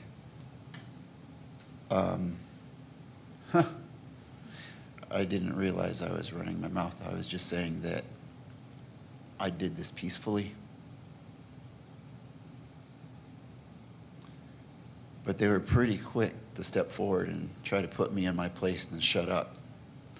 But we're okay with him standing there, 260 pounds of juiced up steroid muscle. And it was okay for him to sit there and try to intimidate me and mock me.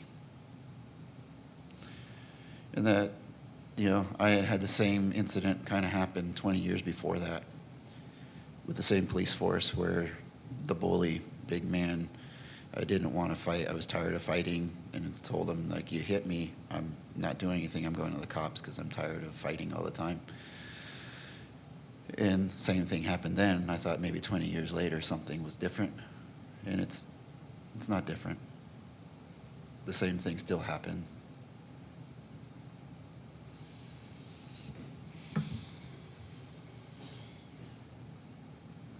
Thank you. As you know, we are collecting these truths. We will write a report with recommendations to the state of Vermont. What would you like to see happening? I would like more to be taught in schools about Native peoples. To not be thought of and felt like a myth and a legend, something that is of the past.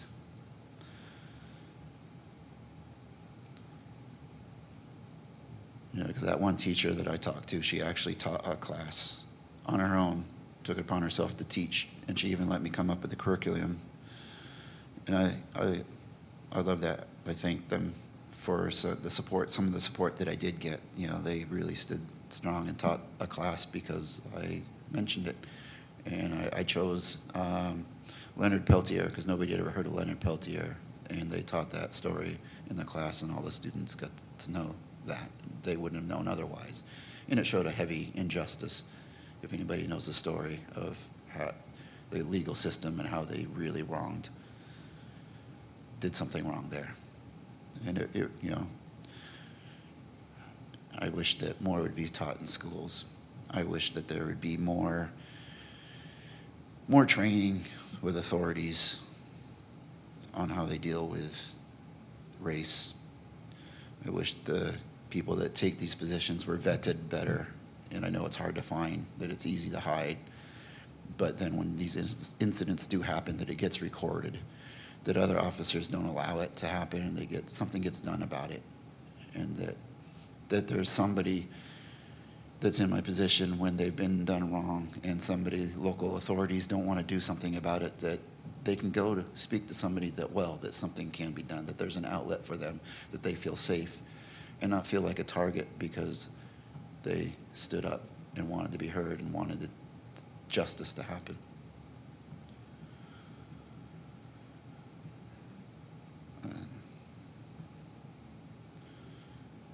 And I don't know what I can say about immigration and the way they treat, because there's, who do they answer to? Who watches them and keeps them flying straight? I think there's too many things that people do and they don't have anybody to answer to, and there's nobody to correct them. There's not enough of us here to make enough noise to be heard, to make a difference in the areas that need to be things made different. It's easy to be like, oh, that's just one situation. That's just one occasion. We really don't need to put the attention there because that rarely happens. I've recently refereed a soccer tournament that's put on annually for the justice migrant workers. And there's 300 players, 20 teams, and it was beautiful. The food, the vendors, the energy, the passion for the sport. And I love soccer. I'm pretty crazy about it, so I did it.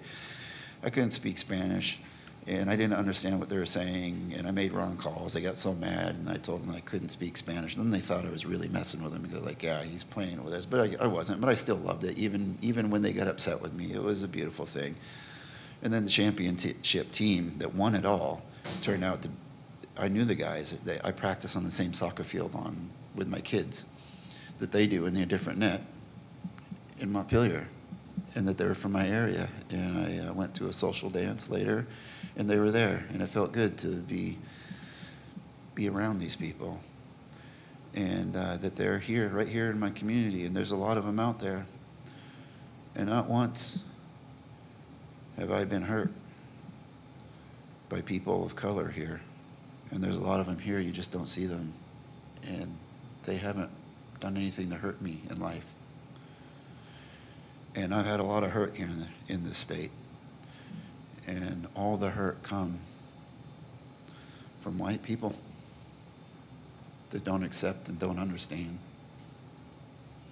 But yet there's so much fear towards people of color about that they're dangerous. And I'm sure some of us can be dangerous. I know I can be. I'm capable of being dangerous, but that's not who I am. But to be treated like I'm always dangerous, or somebody else that looks like me is always dangerous. But yet, all the people that are responsible for hurting me are white people. But yet, I still love everybody. And I don't dislike or hate anybody because they're white.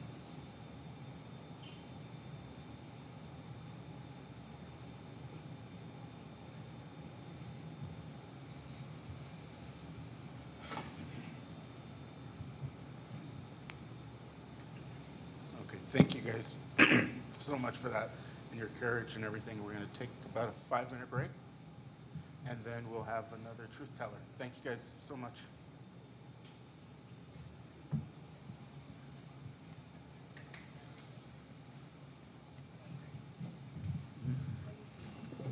Good.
Just don't miss mine.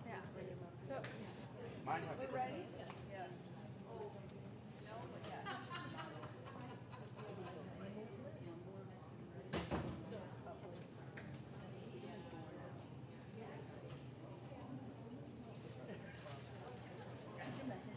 So Amanda, I'm going to be holding on to this picture up while I say the opening few sentences, because he said he wanted me to hold it up for a few seconds to get it. So I'm just going to hold it up while I say the first few sentences. But I have one more.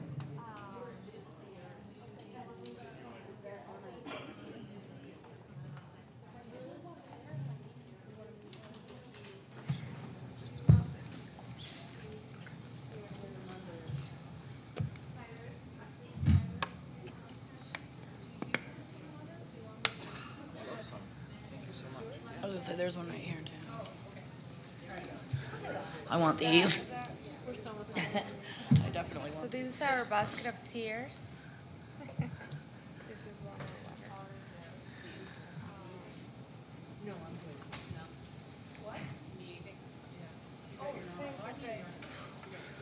Okay, no. Then you need a getaway driver and you need a Powerball ticket.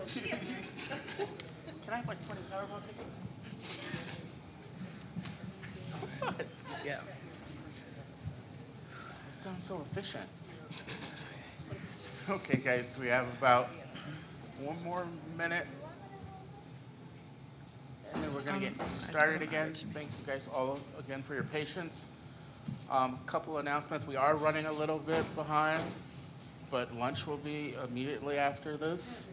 Also, if you do happen to need to leave earlier, just be gentle with the door as it shuts a little hard, you know? So just if you are leaving while someone's speaking, just be a little gentle with the door.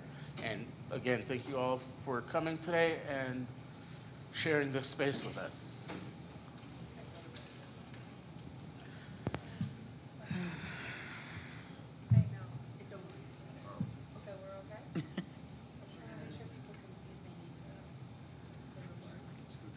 Yeah, I can scooch around.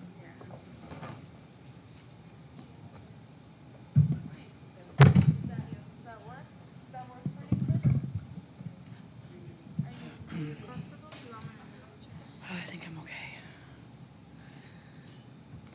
Okay, ready? I know, I'm already, can't even get through a word. My name is Heather. I'm here with my son, Tyler. We are here today to tell the truth of a charismatic, intelligent, fun, compassionate,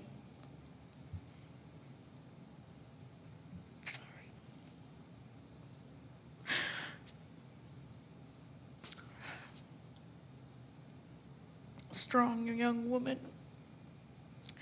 We are here to speak the truth of a daughter, a sister, and of a beautiful soul. We are here to tell Izzy's truth. Isabel Jean, or Izzy as her family calls her, was born on January 8th, 2010. As she grew, she displayed her outgoing, energetic, silly, creative, and caring nature to everyone she crossed paths with. From baseball to gymnastics to football and figure skating, Izzy wanted to try it all, and boy, she did. However, even with all of the support and the love from her family, all of the activities, all of the joys in her life, she would, at a very young age, begin her difficult journey with mental health. You see, Izzy was so talented and so smart.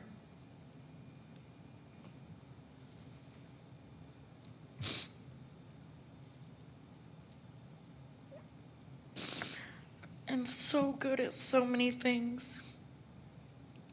But she did have a weakness. Around first grade, we began to notice that she struggled to regulate her emotions, especially when she was sad, angry, or scared. There would be outbursts, sometimes crying, sometimes angry. And she would have a difficult time calming down. I would get a call from the school and I have to go get her.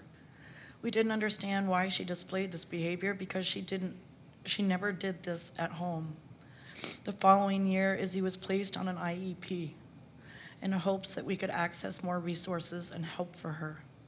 Soon she was assigned a one-on-one aide. When we told the school we did not need this, we were told we had no choice. It was at this point that Izzy began to feel not good enough, not normal. And she got so upset at the fact that she didn't know or understand what was even happening. She often broke down and asked me,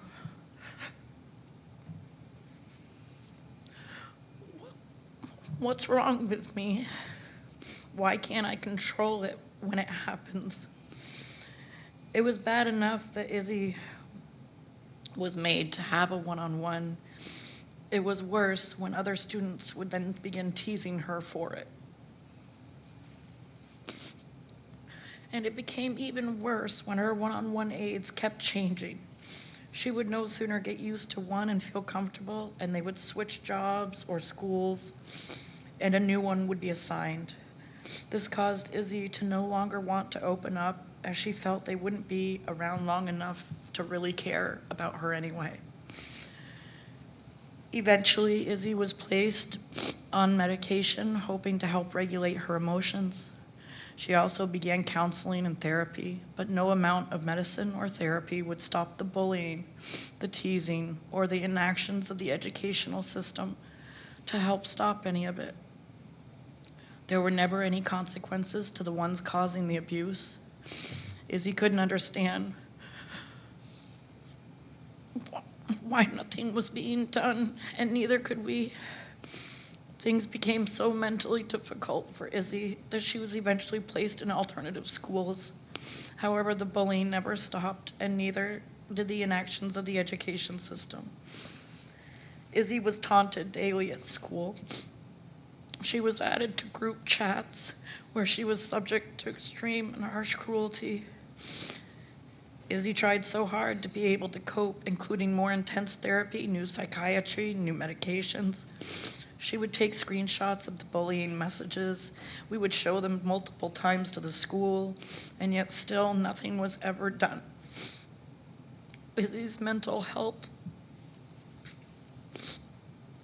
kept diminishing. She felt like nothing was working, like no one was listening, like no one outside her family even cared.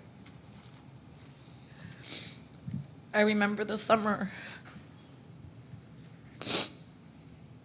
before her freshman year. It was the summer of 2024. Izzy's sister got married, and she got to be the maid of honor. I hadn't seen her so happy in such a long time. She was excited to be starting high school, tried her best to have a positive attitude about the upcoming year. I remember her saying, "I'm going to succeed and I'm not going to let anyone stop me." Unfortunately, as soon as school began, it was the same thing all over again. More bullying, more of nothing being done. Even though getting through each day was a struggle, Izzy still fought hard. She still woke every day and took that ride to school, knowing full well what lay ahead. We had exhausted what little resources were available to us, but she kept fighting, and we all kept fighting for her.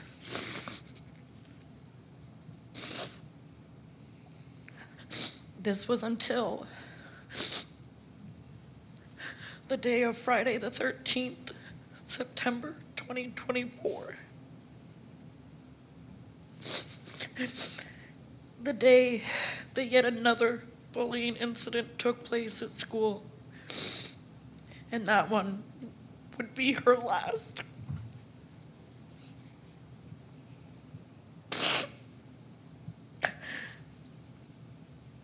That day, Izzy decided the only way to make it stop and end her pain was to end it herself.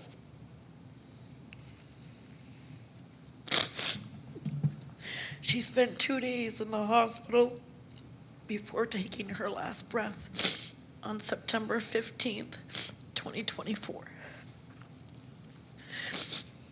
The day our world was turned upside down, the day we all felt the worst pain we've ever felt in our lives.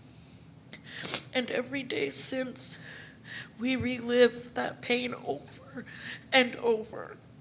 Every time we hear a certain song, see a dragonfly, some dandelions, or think of guinea pigs, we are reminded of Izzy and the love we have for her and the pain we feel without her. Vermont needs more youth mental health programs and services. Vermont schools need more youth mental health support workers, and Vermont needs to pass the revised bill of HB 130 to help eliminate harassment, hazing, and bullying, and have at least one employee specialized to handle these specific concerns. Vermont needs to make the same level of mental health treatment options available to low-income and single-parent families as is available to higher-income families. Vermont needs to realize that the 3 suicides that I know of from August 2024 to February 2025 of 3 young girls, Nevaeh, age 12,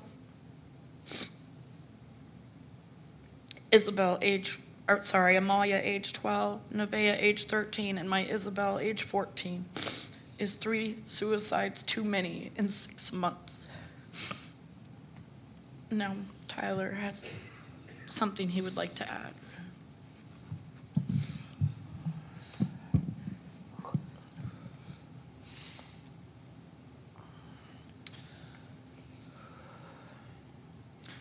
So my name's Tyler. I'm Isabel's older brother. Isabel was not just my little sister, she was my best friend. We spent almost every waking second together when I wasn't running off hanging with my friends. Despite her being much, much younger than me, she could still, she could hang.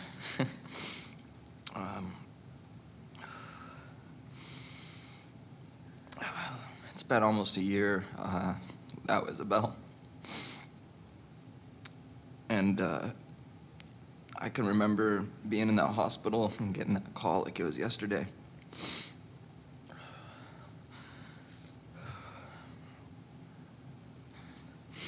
It's been a very hard topic for me to talk about,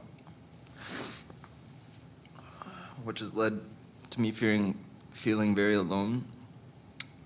Even though I have such a strong set of supports and family and friends and great people in my life, which is just how Izzy felt. I think that just goes to show that no matter how much support there is out there,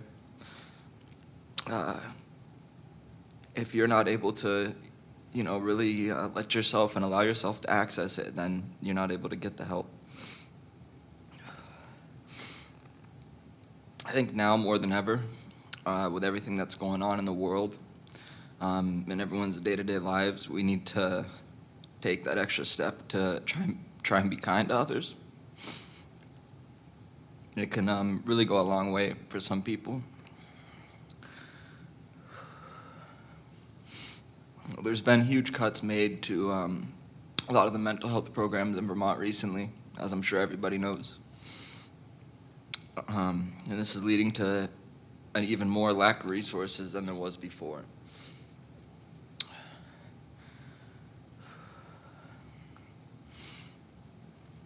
I think bullying has affected almost every kid in public schooling and many outside of public schooling as well.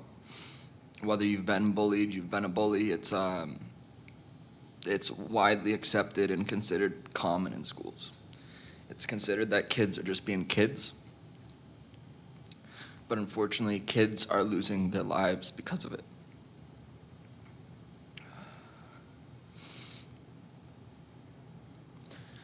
I'd like to share a story that I have about Izzy, just to kind of talk a little bit about who she was. I can remember being on a family trip to Lake Dunmore, and I was playing on the dock, and I had dropped my phone in the water, and I had ran up to the camp, very, very upset about it, and kind of just with I'm not even going to try and get an attitude. The water was freezing cold. I was not jumping in there. And I'm sitting up at the cabin pouting about how I just lost everything on my phone.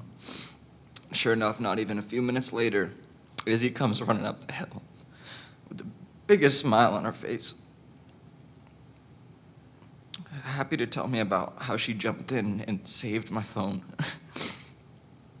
I don't know how she did it, but she was always trying to go above and beyond to do kind deeds for anybody, not just her family, peers, strangers, anybody.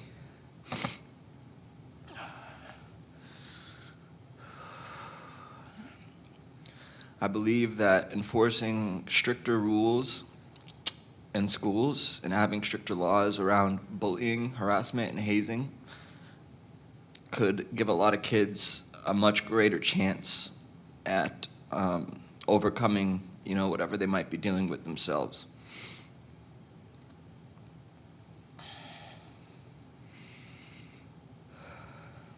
I think mental health needs to be highlighted a lot more in schools. We're kind of all told in school that we have this phone number we can call whenever we're having a hard time, but that's really where the conversation ends, at least from my personal experiences. And I think that it needs to be more widely accepted and talked about, just so, people can kind of find some sense of connection, maybe with someone sharing their personal experience, some sense of community, and not feel so alone.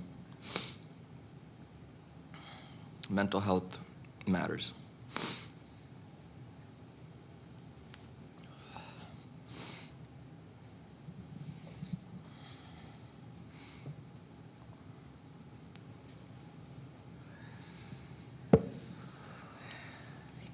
Thank you, Heather. Thank you, Tyler. But Heather, this is not where your story is at only, right? We've talked a little bit about the interactions with the systems itself. Do you want to share a little bit about the whole thing as well, or it's okay if you don't? You mean as far as like Just the actual system, like with the school, not just with Easy, but with all of your kids and the advocacy all that of my you've had to kids do? have definitely struggled at some point or time with some mental health issues. myself included. Right now, we are beyond struggling with our mental health. The biggest, I feel like the biggest obstacle I had as far as Izzy, and probably with the others too, is the schools. The schools, I don't know how many times I heard her be told by the principal or the teacher or whoever, just ignore them. Just ignore them. Which is so much easier said than done when you're a 13, 14-year-old kid. The countless meetings and trips and correspondence with the schools, begging them to do something. I don't know how many times after being poked and poked and poked, when Izzy would react or have a big reaction, she would get sent home from school. She would miss out, but yet the kids that were tormenting her every day still got to remain and still got to, and she never understood that. She never understood why she was being punished. And she just stopped feeling like school was a safe place to get help. And when you're not at home, you're pretty much at school. I agree with Tyler. Mental health in the schools is, and then if kids are cruel, period, sometimes. And they hear that you're seeing a counselor or a therapist, and they tease you about that. And everybody's always afraid to talk about what they're going through or how they're feeling. Izzy was very open with all of us. She was open with her counselor. She was open with the therapist, the psychiatrist. Always very open with us. But when she wasn't at home, she didn't have that. There was nobody giving her that sense of security. And when she would go to the adults that were in charge that she was supposed to go to, they would do nothing. I don't know how many times we reported incidences and showed proof and evidence and everything of what was happening, and nothing ever got done. We never even received a letter. There was never a note sent to all parties involved. There was never once any kind of investigation done on any of the incidences. But part of it was on me too, because I wasn't aware of what the rules, protocols, and things were until after we lost her, unfortunately. If I had known that those things were supposed to be done by the school, then I would have been able to bring it to attention much sooner. But I didn't know that's what the protocol was. I didn't know we were supposed to receive a letter. I didn't know there was supposed to be an investigation every time. And I do now, and my only goal now is to try to help bring change so that other families and parents don't have to lose their child.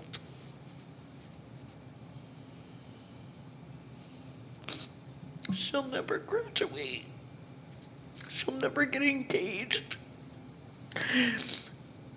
I see friends of mine, like one the other day, posted that their little sister got engaged. She's only a couple years older than Izzy.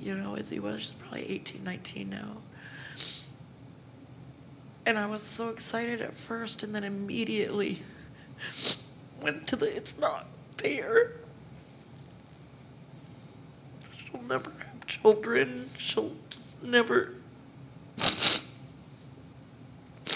When things like this happen, it takes away from a lot more people than just the victim. Because there's so many things that we don't get to participate with her in her life.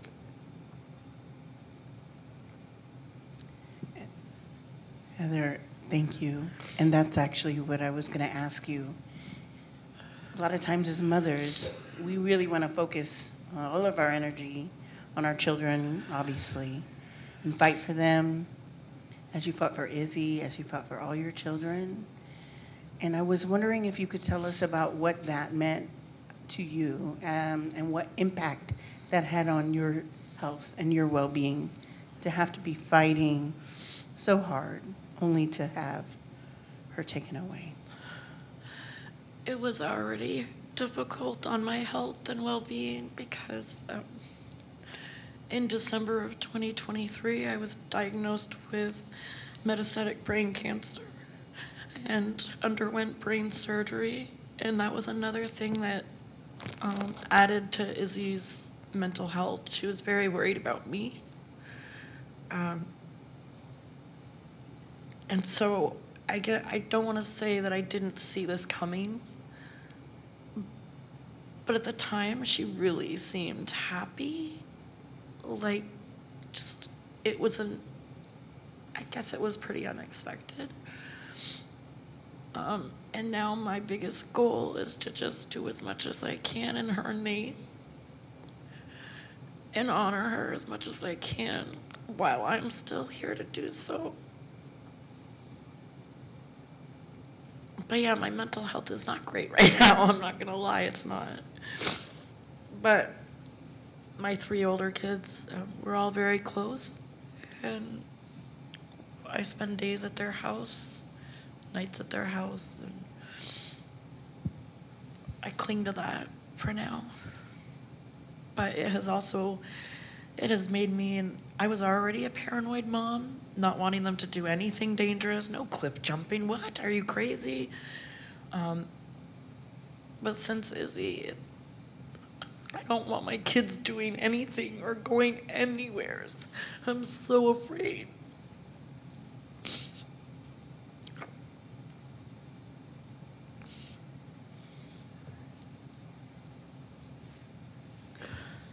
Have you encountered any other obstacles in terms of your health, in the systems that are in place to protect you?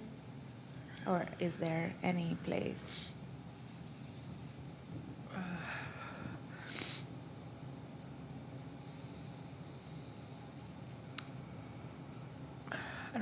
I don't think I've really encountered any obstacles.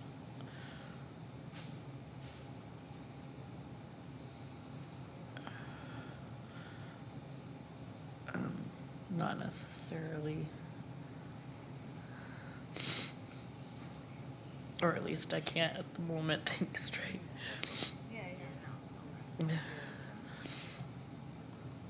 Yeah.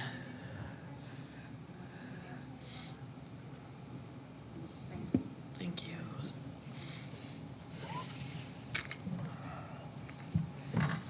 Oh, I need a break, huh? Yeah. I'm gonna. You got anything? I'm gonna take. I guess I'm gonna. What did he do? Take both the waters?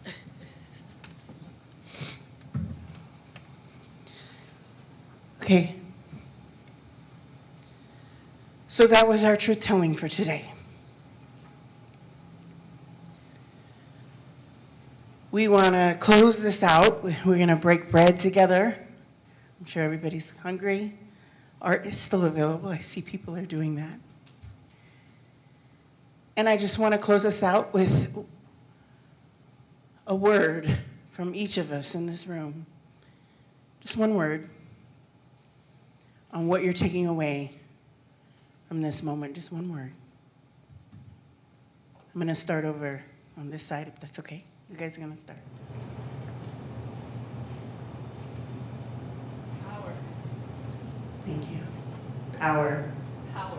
I heard you. I'm going to repeat it for the camera. What do you got? Compassion. Love. Thank you.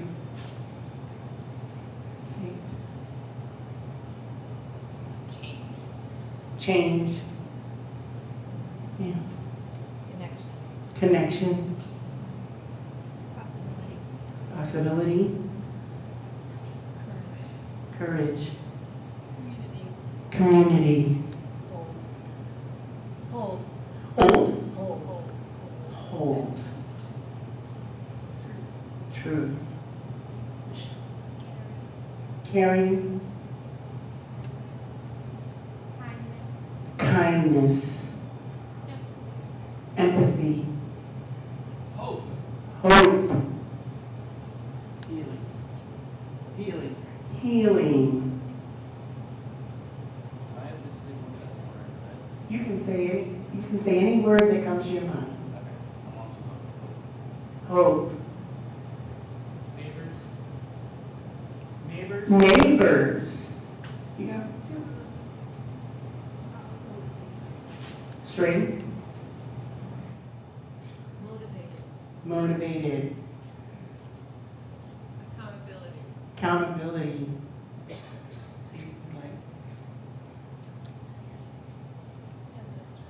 Ancestors. Healing. Commitment.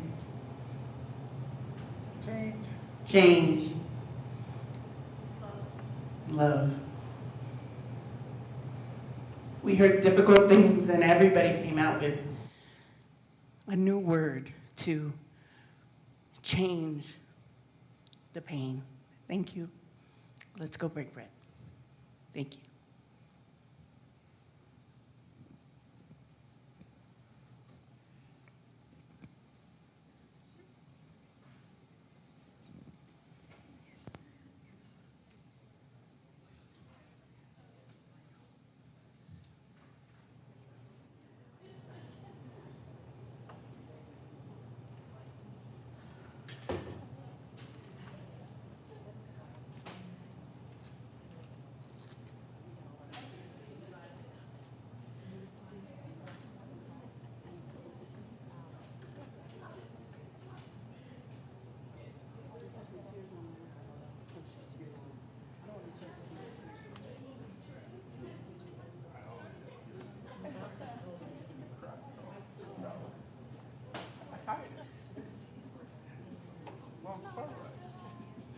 We good? We cut the live feed?